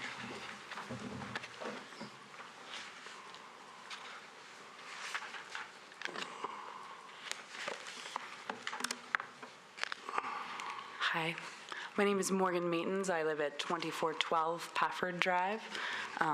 This is my third time here in front of this board. The first time was to get the contextual overlay passed, which I worked very hard to do. The second time was when we dealt with this last December, and now I'm here third time. And I'm not particularly pleased about this because, to be quite frank, it's clear to me that, I think it's clear to you as well, this is about financial gain for the developer, and if the driveway was such a big problem, they probably should only have built one house. And frankly, the contextual overlay, my intention with the contextual overlay was to limit things like this. So I think you guys have probably covered all of these, but I got together with some of my neighbors. I talked to both the neighbors on either side of the lot that is in question. They're both really angry about this. They're really frustrated. I talked to the neighbors right across the street. They're really angry and really frustrated with this as well. We appreciate the letter writing campaign, but it's just clouding the fact that this is financial gains for them and really isn't about making the neighborhood a better place. So I got together with some neighbors and compiled some points with respect to this appeal. Number one, this is not a hardship variance. The applicant can and has developed the property. His desire for this variance is purely financial. Two, when he pulled the permit, he knew the development constraints of the parcel. Number three, the overlay exists for a reason and clearly outlines the driveway options. Number four, if stormwater runoff is truly a concern, which they had stated in their letter it was, there are many options that could assist with stormwater and still fit within the contextual overlay. For example, Mr. Lincoln can use pervious concrete pavers or install a rain garden down the slope that would serve to mitigate these concerns. And the utility pole in question from last time, if you remember, was moved this morning by NES, and so now is no longer in the way. So I respectfully request that you please maintain the contextual overlay that my neighbors and my community and I have worked really hard to put in place, and deny this appeal. Can I just correct something for the record? Sure. The first time you came here, it was likely, well, it definitely could not have been to this board. The Planning Commission. Planning Commission. It was the same room, but it would have been I'm Planning so sorry. I wondered why none of you seemed the same. I was like, it seems like one of them would have stayed on, but okay, yes, thank you. It's my third time sitting in a really long meeting to fight for my neighborhood. I just wanted it to be clear for everybody what the process is. Okay. How long did it take you to have your contextual overlay passed? I think it was about 3 or 4 months response. We went to all the houses in our neighborhood twice and talked to all of our neighbors and had a community meeting, and then went to a meeting in this room that was not with the zoning board, and then a legislative hearing. And it was quite a lot of work, and I was really excited about it and very disappointed when this started happening, because I was like, this is why I did this. I thought we were protecting ourselves from this. Okay. Anything else to add? No, thank you, sir. Okay, you're going to have time, this is opposition, so we're going to hear back from the applicant. Please come forward.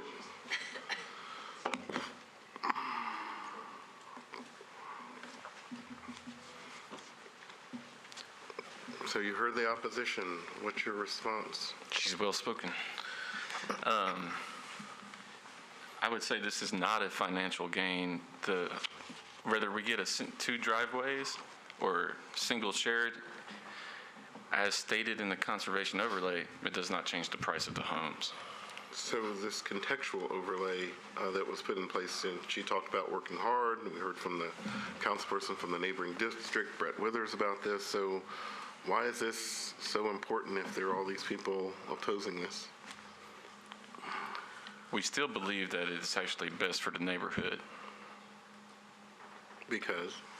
To keep people off the street, parking on the street. Okay.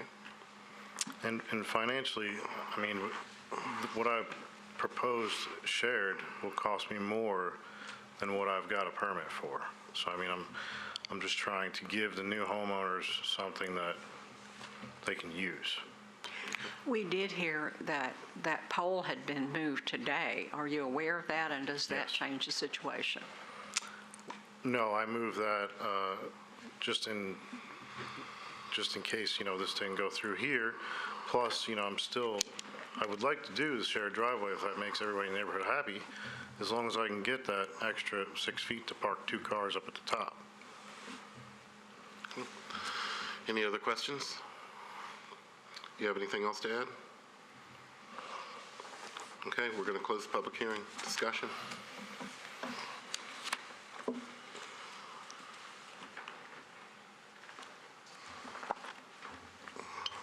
I personally don't see a hardship. I don't see a hardship myself. I don't either. Anyone want to make a motion? I move that the request for variance be denied and that we find that there's no hardship. Second. Okay, motion's been made properly seconded. Any more discussion? Seeing none, all those in favor signify by saying aye. Aye. Opposed? Passes unanimously. John Michael. Mr. Chairman, the next case to be heard requires a flipping of the page. Next case is item number 2017-053 for property located at 2165 Nolensville Pike. This is a mixed-use development that is proposed as shown on the zoning map here in a CS zoning district. It's a request for a special exception, 2 special exceptions in particular. If you take a look at the aerial photo here, the request is for a special exception for a reduction in the setback requirement of 15 feet down to 4, and also a reduction in the sky plane or height control plane. Here at the height of 30 feet is what's allowed at the setback, with no limit on how tall a structure can be, but a 1.5 to 1 ratio on the height control plane, beginning at the setback line. The site plan submitted here is probably more visible in the hard copy of your packet, but nevertheless gives you a feel for the layout of the intersection there at Nolensville Pike, where you can turn off onto Napoleon Avenue. For those familiar, you'll recognize this to be just beyond the fairgrounds as you're going outbound from downtown, but before you get to the 440 interchange. To try to give you a little bit of an isolated shot of some of the graphics that were also included on the overall site plan to show you the layout of the sky plane here from the proposed setback. This is from the Nolensville Pike area and gives you a sense of the increase of 1.5 to 1 that is permitted by the base zoning code and the special exception that they seek. Of note, this is a special exception rather than a traditional variance because it falls in the urban zoning overlay, and that's the case with all UZO properties.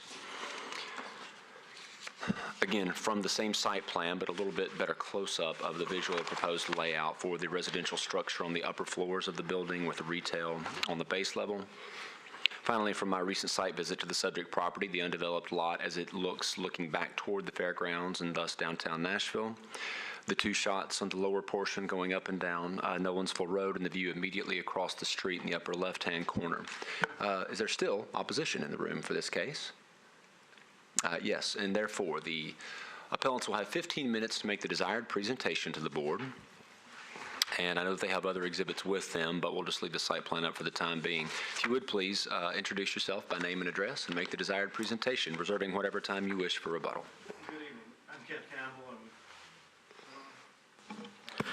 Good evening. I'm Kent Campbell. I'm with Core Development, 2206 21st Avenue South in Nashville. We have done quite a few developments around town, and we have this property under contract. It's 4.95 acres, and we are seeking to build somewhere in the neighborhood of 180 condominium units. In looking at the community character manual, it encourages heights of 3 to 5 stories. This property is under CS zoning, which allows the 30-foot height at the street front, and as John Michael indicated, it has the control plane that would allow us to get to whatever height we want to as we step back from the street. But again, in keeping with the community character manual, we want to pull that density to the front, to the street front, keep the parking behind the buildings. We do tend to try to develop properties that are more accessible to first-time buyers, young professionals, that sort of thing. So we tend to try to put all of our parking as surface parking as opposed to garage parking, which would drive the cost up significantly. But we feel this is in keeping with what Metro Planning desires for the area. It's a heavily traveled corridor. There is, as you're aware, a lot of interest in getting a great deal more density, residential density along the collector streets and these corridors such as Nolensville, 12th, 8th, Charlotte, all the major corridors leading into downtown. I've got Sheila Dial here with EOA to assist me, and they're working on the preliminary design. It hasn't gotten much beyond this diagrammatic indication here, and I also have Kim Hawkins with Hawkins Partners, who is working with us on the planning and landscaping. Okay. Any questions about Well, this? so, and I'm saying this is a question and a statement. We're not finding a hardship. I think the standard that we're working to here is that it does no harm to the surrounding or the neighboring properties.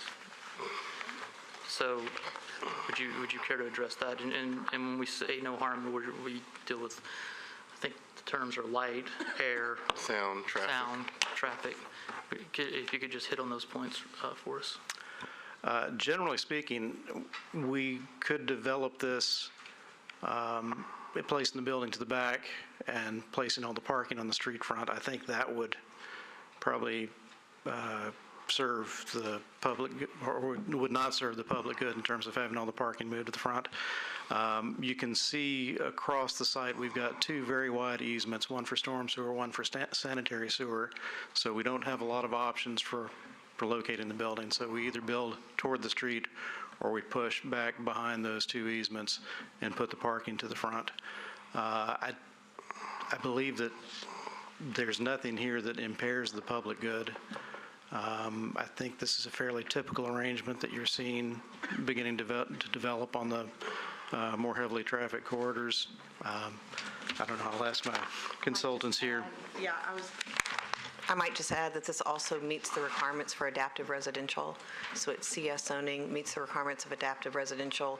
We're able to meet all of the requirements of the MCSP with the sidewalks as called for. And again, Community Character Manual T4CM is the designation. Actually 5 stories and allowed to go to 7 and exceptional. We're keeping it at 5. We do have a 20-foot grade change across the front of the site. Therefore, we're suggesting that building step just to deal with the grade change. Okay.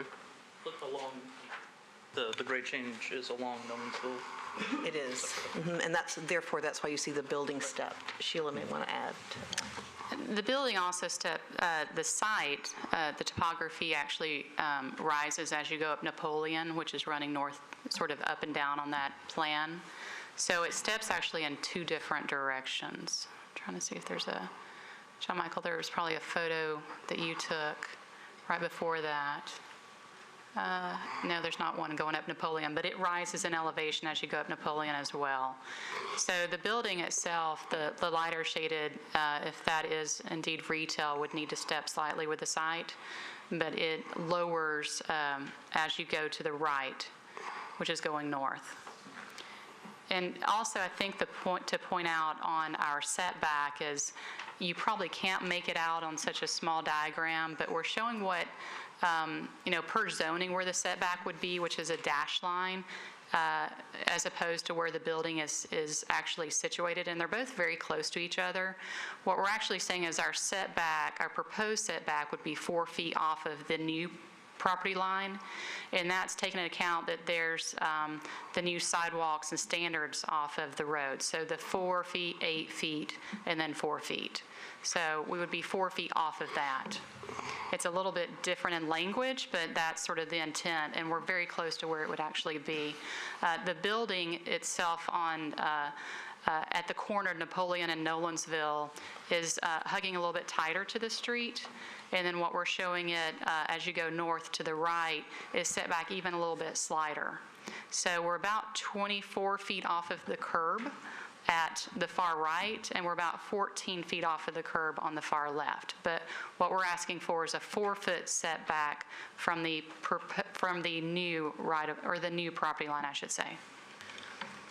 Thank you. Have you seen the planning department's comments to provide us?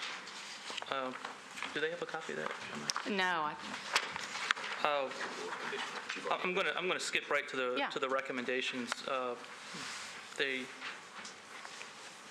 are required to advise us on this. These aren't binding, but we like to ask your thoughts and how you feel about them. On the last page of, I believe, of there's 3 recommendations. Building facades fronting a street shall provide a minimum of 1 principal entrance, provide sidewalks along Nolensville Pike consistent with the requirements of the major and Collector Street plan, and provide sidewalks along Napoleon Avenue consistent with the local street standards. And that's, the recommendation was approved with those. Yes.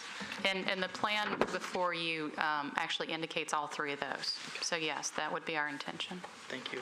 How much right-of-way do you have to dedicate for the new sidewalks? It ends up being, it's around 5 or 6 feet. Because right now it's just there's not really anything there, so. Any other questions? Okay, we will hear from the opposition. You'll have 11 minutes and 12 seconds for rebuttal. Opposition, please come forward.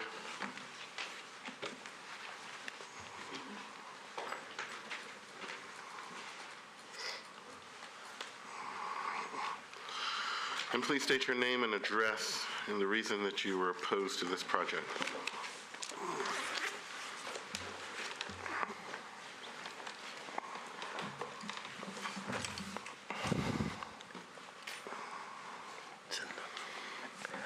My name is Param Zanjani. We live at 628 Hill Road in Brentwood. We have been, we're the adjoining neighbors. We're the car lot next to. We've been there for a very long time, for going on. You can't see it in the pictures. We've been there for 15 years. You know, we're tax-paying citizens. We were just recently made aware of this project, and we have a couple of concerns. One is visibility of our car lot, which we think it could potentially affect it, considering the height of the building and how close to the front of the street it is. That is a concern that we do have. We love being a car lot. This is what I know. This is what I've done. I've worked with my dad at that place for a very long time. We generate sales tax of $60,000 on a monthly basis, and he and I, we jointly pay over $500,000 in income tax on a yearly basis. this is what I know. I'm not a developer. We don't develop anything. We have several rental properties that we rent out. My concern is, and I've talked to Kent about this before, and he's told me that this is what the city likes, building the buildings so close to the edge of the road. And I understand that. The adjoining property just about a block away is Casa Zafran, and they have a 2 parking space in the front of the building, and their apartment complex is built in the back. I've told them about this, and they've told me that this is not, contemporary anymore, even though that property was built 8 years ago. It's a concern for us. It's concern about our visibility, our future development, and we're also at the low point. As you can see, that's where all the water basically goes, and we were heavily hit back in 2010.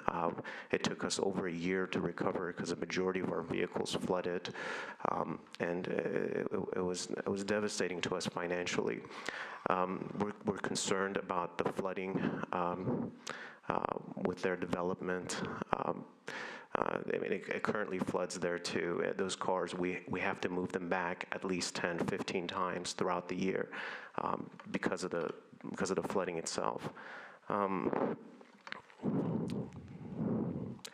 The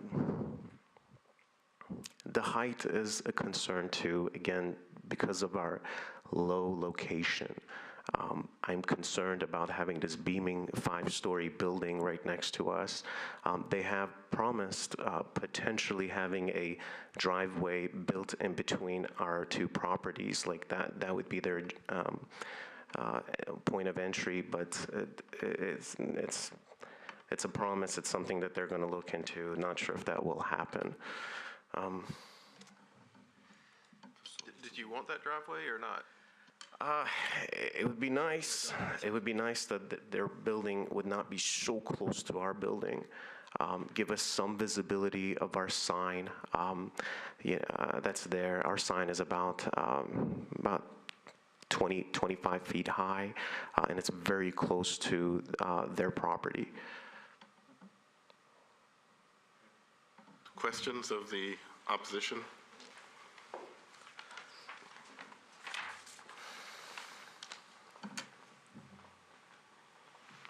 Any?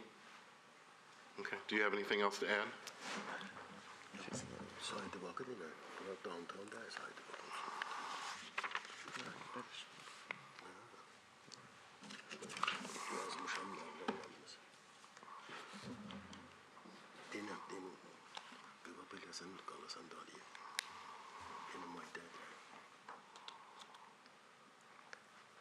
Anything else to add? No, Okay. nothing else. Well, we're going to hear from the applicant again. Thank you. The applicant can come forward again on your rebuttal. Can you hear me fine? Channel 3 probably can't hear you, so please speak in a microphone somewhere. Here, I'll hold it. We're tagged here. So we did produce, we had a community meeting to speak with the neighbors, and we actually had a really good turnout. We did produce a board because we'd heard ahead of time about the sign. And in sort of this zone right here is showing their sign for the car dealership. And we did want to show that even traveling all the way up and down Nolensville, that this proposed building is at the, I guess I should say the north side, which is all the way up here. As we mentioned, it was about 24 feet from the edge of the curb. And so therefore, it would not be blocking their sign for the dealership. And obviously, there's some topography change as you're going up and down Nolensville. So it's going to be a little bit different as you travel back and forth. But we wanted to show that the building itself would not be blocking the sign. Okay. Any questions for the folks on rebuttal? Yes, I have one. The opposition said there was a water problem and flooding there. Is there a stream? I don't remember any. I'm very familiar with that area. I don't remember any stream. Is there a creek or any stream close by that's causing flooding? We are near Browns Creek, and I'm sure there are some smaller areas that drain to that. I'm not familiar with a creek, but I'm not saying that there's nothing The there. notorious Browns Creek that floods around Woodmont, and anybody who's been a developer in that side of town knows about Browns Creek. I mean, certainly the other side of the fairground got wiped out a lot.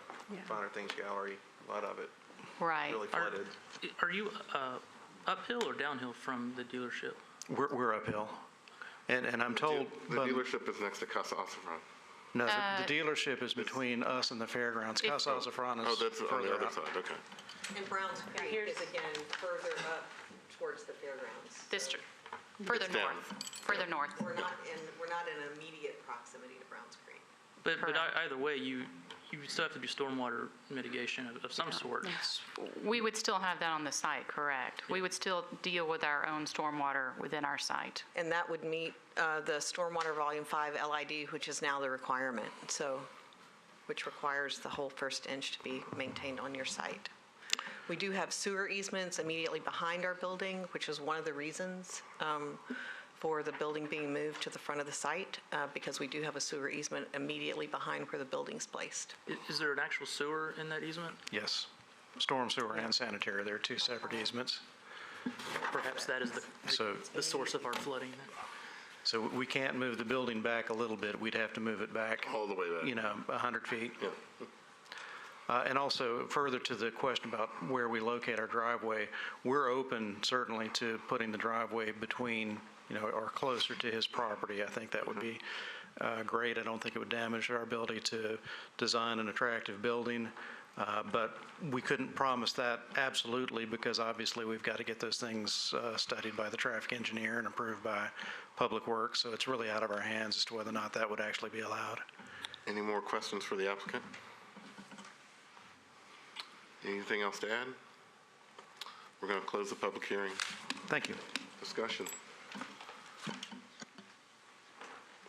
So the opposition was mainly concerned about their sign, but we saw the rendering from the architect. Yeah, no, I mean, was at Casa Azafran a week or so ago and passed that lot and thought something nice needs to be on this lot. And, and I'm glad that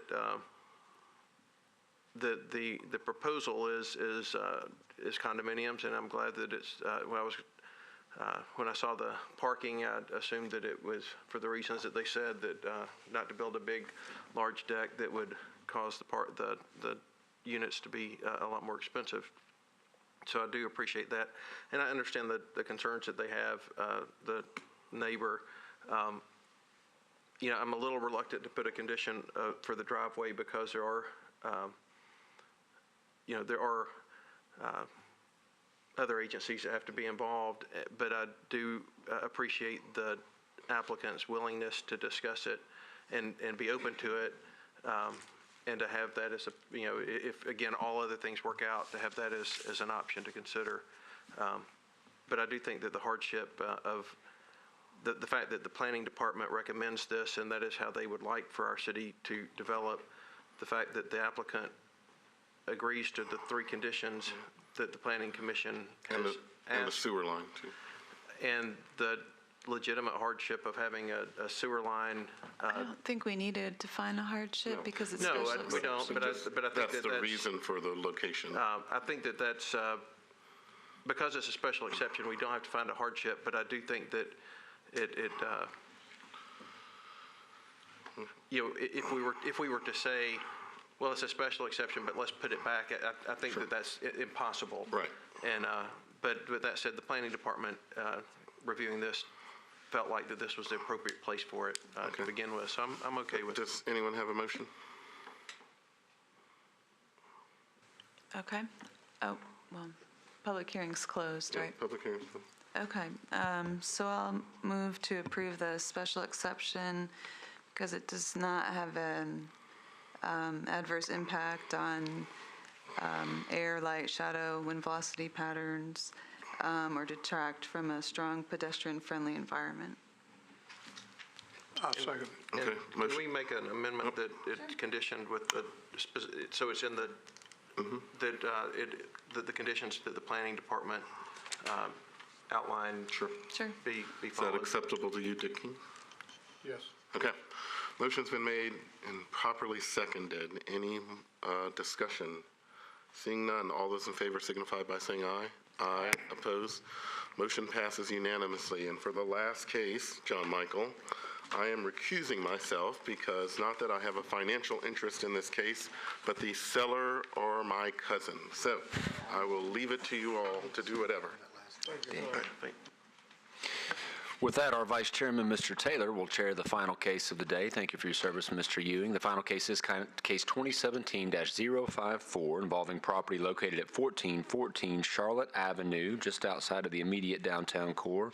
The appellant, Burton Morton, representing Patel, Sumbahi, and Sanket, owners of the property at that location, requesting a variance from landscape buffer requirements in the MUI-A zoning district. The game plan here at the zoning area shown here and the aerial shown here is to construct an 8-story hotel. The site plan shown here actually proposes a 9-story, but I think that was an early site plan. Gives a layout of the property, particularly vis-a-vis the proposed construction. We'll draw the board's attention to the rear property line there at the top part of the site plan, as that's where much of the discussion will take place with regard to the required D5 landscape buffer. The recent site visit reminds us this is the old Haddock's Pharmacy. The view across the street in the lower right-hand corner, and then the view in the upper left-hand corner back into downtown and going outbound in the lower right. Given that, is there anyone here in opposition to the case? If not, then the appellants will have 10 minutes to make the desired presentation. Please introduce yourself by name and address. Burt Morton, 844 Battery Lane, Nashville. Thanks for letting us come and talk to you. Our client is looking to develop the properties at 1414, 1502, and 1508 Charlotte. And the outline of the building is shown on the drawing there. We've come to ask for a variance on the landscape requirement in the back of the building. The property is located within the MUIA zoning district, so setbacks aren't required, but since at the rear of the property it's a John Henry Hale Homes MDHA property, they which is residential, we need a landscape buffer is required. The reasons why we're here is because the site constraints are preventing us from being able to provide the required buffer for the site. And the reasons why is because if you look at the layout, see the CS going through the property in 3 different directions is a combined sewer. Coming from the west is the 11-foot diameter Lick Branch sewer. Coming from the south is the 9-foot diameter Kerrigan Tunnel. Coming from the north is a 30-inch diameter combined sewer, all meeting underneath the pharmacy and traveling east towards the river as a 14-foot diameter sewer. We've had discussions with Metro Public Works, and they are amenable to constructing above the sewer, provided appropriate engineering means have taken place. And that's why we're here. We would like to, because of approximately 20% of our floor area is taken up by sewer, we are having trouble making the footprint work. In addition, we had the former location of 15th Avenue South is located in the center of the property. One of Metro's requirements on the sewer is to provide 21 feet of vertical clearance above the 30-foot access, 30-foot sewer easement on the property. As you can imagine, that would constrain the travel path of the parking garage. We've had discussions with Stefan about the project, and we are going to provide any landscaping, any kind of buffer that we can provide. Along the back edge of the property, we have 2.5 feet. We intend to plant shrubbery and/or a fence or wall to block all the screen the cars and any kind of equipment underneath the building. On the right side of the property, we still have we can provide the standard buffer for that. We have over 30 feet available. In addition, we've contacted the neighbors to the north, MDHA, and have asked them for permission for us to install, maintain additional landscape buffering between the existing CMU wall and our building. On the north side of the property, where MDHA's property is, over 10 years ago, they created a Class D buffer.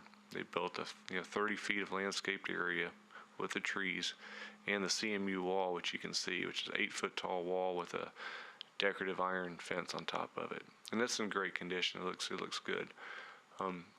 We asked them if they'd be amenable to allowing us to plant and maintain the vegetation between it, and they haven't gotten back with us. They need some more time to discuss internally to see if they would like to do that. We will be providing the fence, underneath the building to maintain to provide buffering and also to kind of keep the same intent of screening between the two properties. We will also provide the required tree density on the site. We won't have any trouble meeting the tree density. Our problem is namely the sewer and not being able to put columns and put loads on top of the sewer. And that's been our main struggle on the geometry.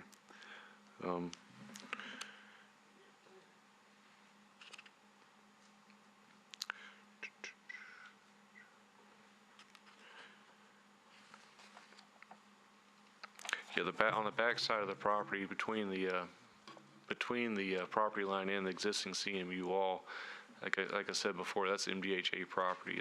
That would provide another 7.5 feet of buffer if they allow us to plant within that area. That's all I have for everything, Alex. You have questions? Any questions for the applicant? And I guess that we can ask our forester what. No, I wrote a note to John Michael. I'm not sure if you guys got it or not, but I do. I think that this sewer easement is pretty limiting to what they can do on this site. And I'm as long as there was no opposition, I was okay with this buffer variance. They still will be meeting tree density. They're going to plant what they can. They'll still have to have the correct number of trees on the property at the end of the day. And as long as they put a fence or a wall back there where the buffer normally would be, I have no problem with this going forward. So do they have to add another wall? It would be a part of the buffer. That's a portion of the buffer. I thought there was already a wall. Is there not? This would be an additional fence on their property. Okay, so there's two fences. Right. It's a lot of fence. Unless we wanted to just eliminate that, and we could do some pretty intense shrub planting through there, which may at the end of the day look better, but I think it would be up to them to do that. If I could add to that, excuse me. My name's Alex Trace. I'm with 3H Group Developers. We're out of So you need to make sure the red light's on. There you go. Sorry, I'll repeat that. My name's Alex Grace. I'm with 3H Group Hotels. We're out of Chattanooga-based developer. If I could speak a little bit to the architecture of the building, the first 3 levels will be a parking garage, and then the hotel structure itself will be 5 stories, and that will front Charlotte Avenue. And so on the back side of the building, we proposed to enclose that garage. So essentially that garage will become a wall at our property line. So I would take that into consideration. And then, of course, there's the other wall that's approximately plus or minus 7.5 feet off our property line. So it'll be for the second wall there. And one other thing I would point out, that with the 20-foot overhead easement to the north, that's a grass area. The housing development there to the north, the building setback. So there's already an extensive landscape green area already in place.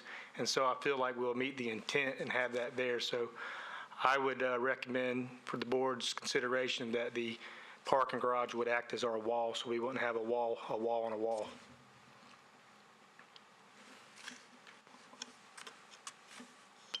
Is that something that we can, is that in our ability today? You can take that into consideration, absolutely. I mean, if that's the question. The question being the wall, existence or Yeah. non-existence, absolutely, it's part of the buffer.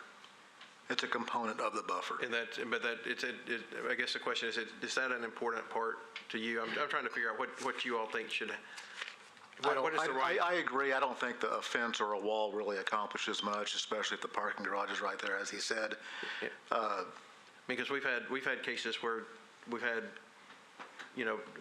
a cement block building and they had to have a 10-foot or a 6-foot wall right behind it, and the neighbors really wanted a wooden fence, somewhere else that would have been better for the neighborhood. And so, we don't have neighbors here expressing their opinion, but it does appear to be an awful lot of wall that. I agree. Well, my concern with the garage wall, are you talking a solid wall for the height of the garage, or will it be open, partially open, completely open with cables? We haven't defined that yet, but, we would aesthetically enclose it, whether it be a stucco ephes or it would be some kind of architectural cladding, but it would. Well, my concern in asking that is if it does have to be open for ventilation or for whatever reason, that it not be completely open with cables, if there were a panel, so that the neighbors aren't getting headlights shined into their property as cars go through the garage or park in the garage, is my concern. But if it's solid, I mean, the material is immaterial to me. I'm more concerned about light spillage from the garage. No, certainly we can address that. We've designed parking structures of that nature where we do want to keep the ventilation requirement. I don't know exactly what code is, but it's like 25%. That can be accomplished by screens or perforated metal panels and stuff, but it's a Marriott branded hotel, and architecturally and aesthetically we want it to be pleasing for everybody, whether it be facing the street or the rear of the property. Can we go back to the aerial picture? I'm sorry. Sure, no, it's okay.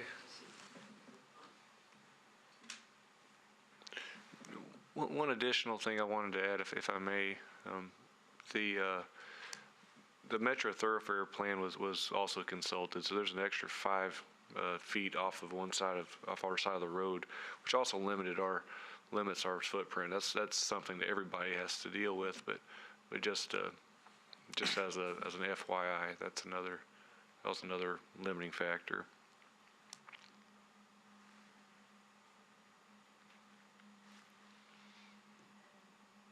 Is there opposition? Are you all in opposition or with the appellant? With the appellant, okay.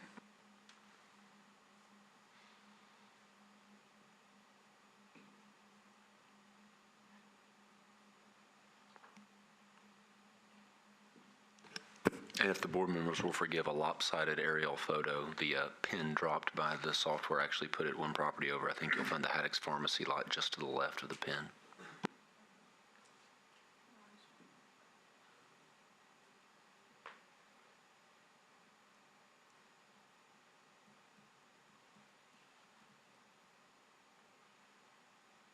So how much space would there be between the cement wall that you all would build and the fence that's there? There's 7.5 feet between the existing wall and the property line, an additional 2.3 feet between the property line and our And that's what you said you wall. would plant hedges if you had to do the wall. Right. But the back of your building is going to be solid. It will, and honestly, between the two, Stefan and I discussed this today also, is that between the being a north face wall, between the property line and the back wall, I'm no landscape architect. Certainly something could grow there, but if it would be, it'd have a better shot, on a different, as far on the right side of the picture there, on the east side will be a full vegetated area. That would do a lot better. we don't have a lot of concern about being able to plant above the sewer. Metro Water Services just wants to make sure that that is open for in the event that there's a maintenance issue. You would have to replace any kind of landscaping that's put in there. Is your dumpster in that area or any? Dumpster will be over. Will also be over there too. That hasn't been decided. That hasn't been set in stone yet. My discussions with Metro Water Services are as long as you can move the dumpster and you can evacuate the area, cars can be parked on top of it. It just needs to be able to clear a 30-foot wide easement for access and then be able to bring in a trackhoe and excavate. It will likely be over there on the right, kind of near the notch of the building. Any other questions? Anything else that you all have to add? No, just waiting on MDHA for their for their final say on the permission to plant in there. I wouldn't want any approvals contingent upon that happening. Frankly, I think it would look great. Otherwise it would be an asphalt area between the wall and our building. But we're still in discussions with them, hoping to find out pretty soon. Great, thank you. Well, with that, we'll close the public hearing and have discussion. I'm excited to see Jack Cawthon here today. I often eat in his restaurant, and if he's happy with this, I think probably we should be happy with it. Yeah, I know we may all have to recuse ourselves. I was glad he was for it instead of against it, because I thought I can't because I walk down to the joint on Charlotte a lot, and I thought, man, I can't show my face for a while if I'm against it. I go way out of my way to go to that one because it's easy parking, it's a great location, and I'm tickled that we're getting a hotel of that caliber that close to downtown. I originally had thought about it's just one of these walls that's too much wall, and my thoughts on it right now are that it's a little too preliminary to just say, hey, let's take out the CMU wall too. I think that they certainly can work with Urban Forester and come back to us and say, hey, we have a revised plan, but in order to get going and to have the project, and they didn't ask for that today. So it just, when they're presenting it,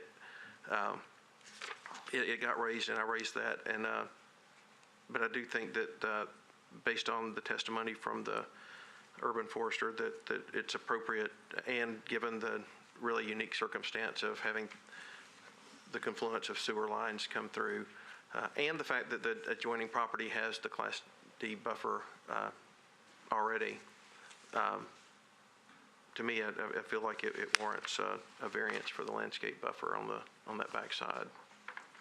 I think David had talked about conditions of being, having a solid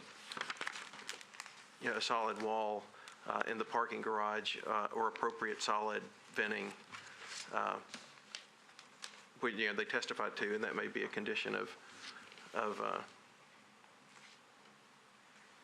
Right, like I said, my concern primarily was light spillage from the garage onto the residential units, and mostly, it's pretty standard in a garage to have a solid wall. I mean, it's usually if it's not solid, it's a financial concern. They will use cables for their barrier, but I'm hoping that's not what we're talking about here.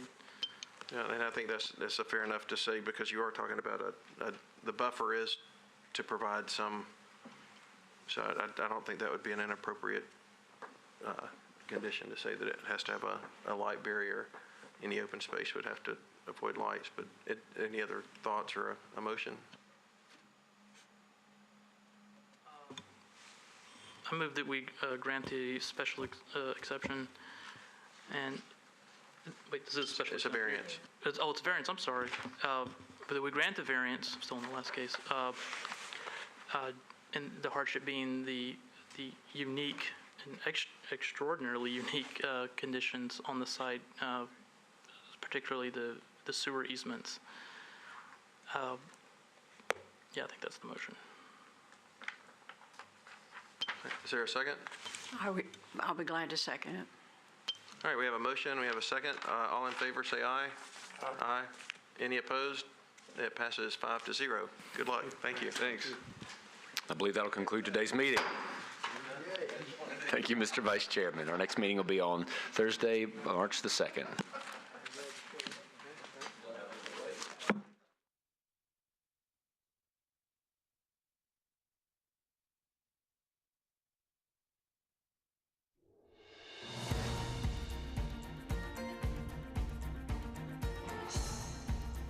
This has been a service of the Metro Nashville Network. If you would like to see this presentation again, or for more information about this and other programs, visit nashville.gov.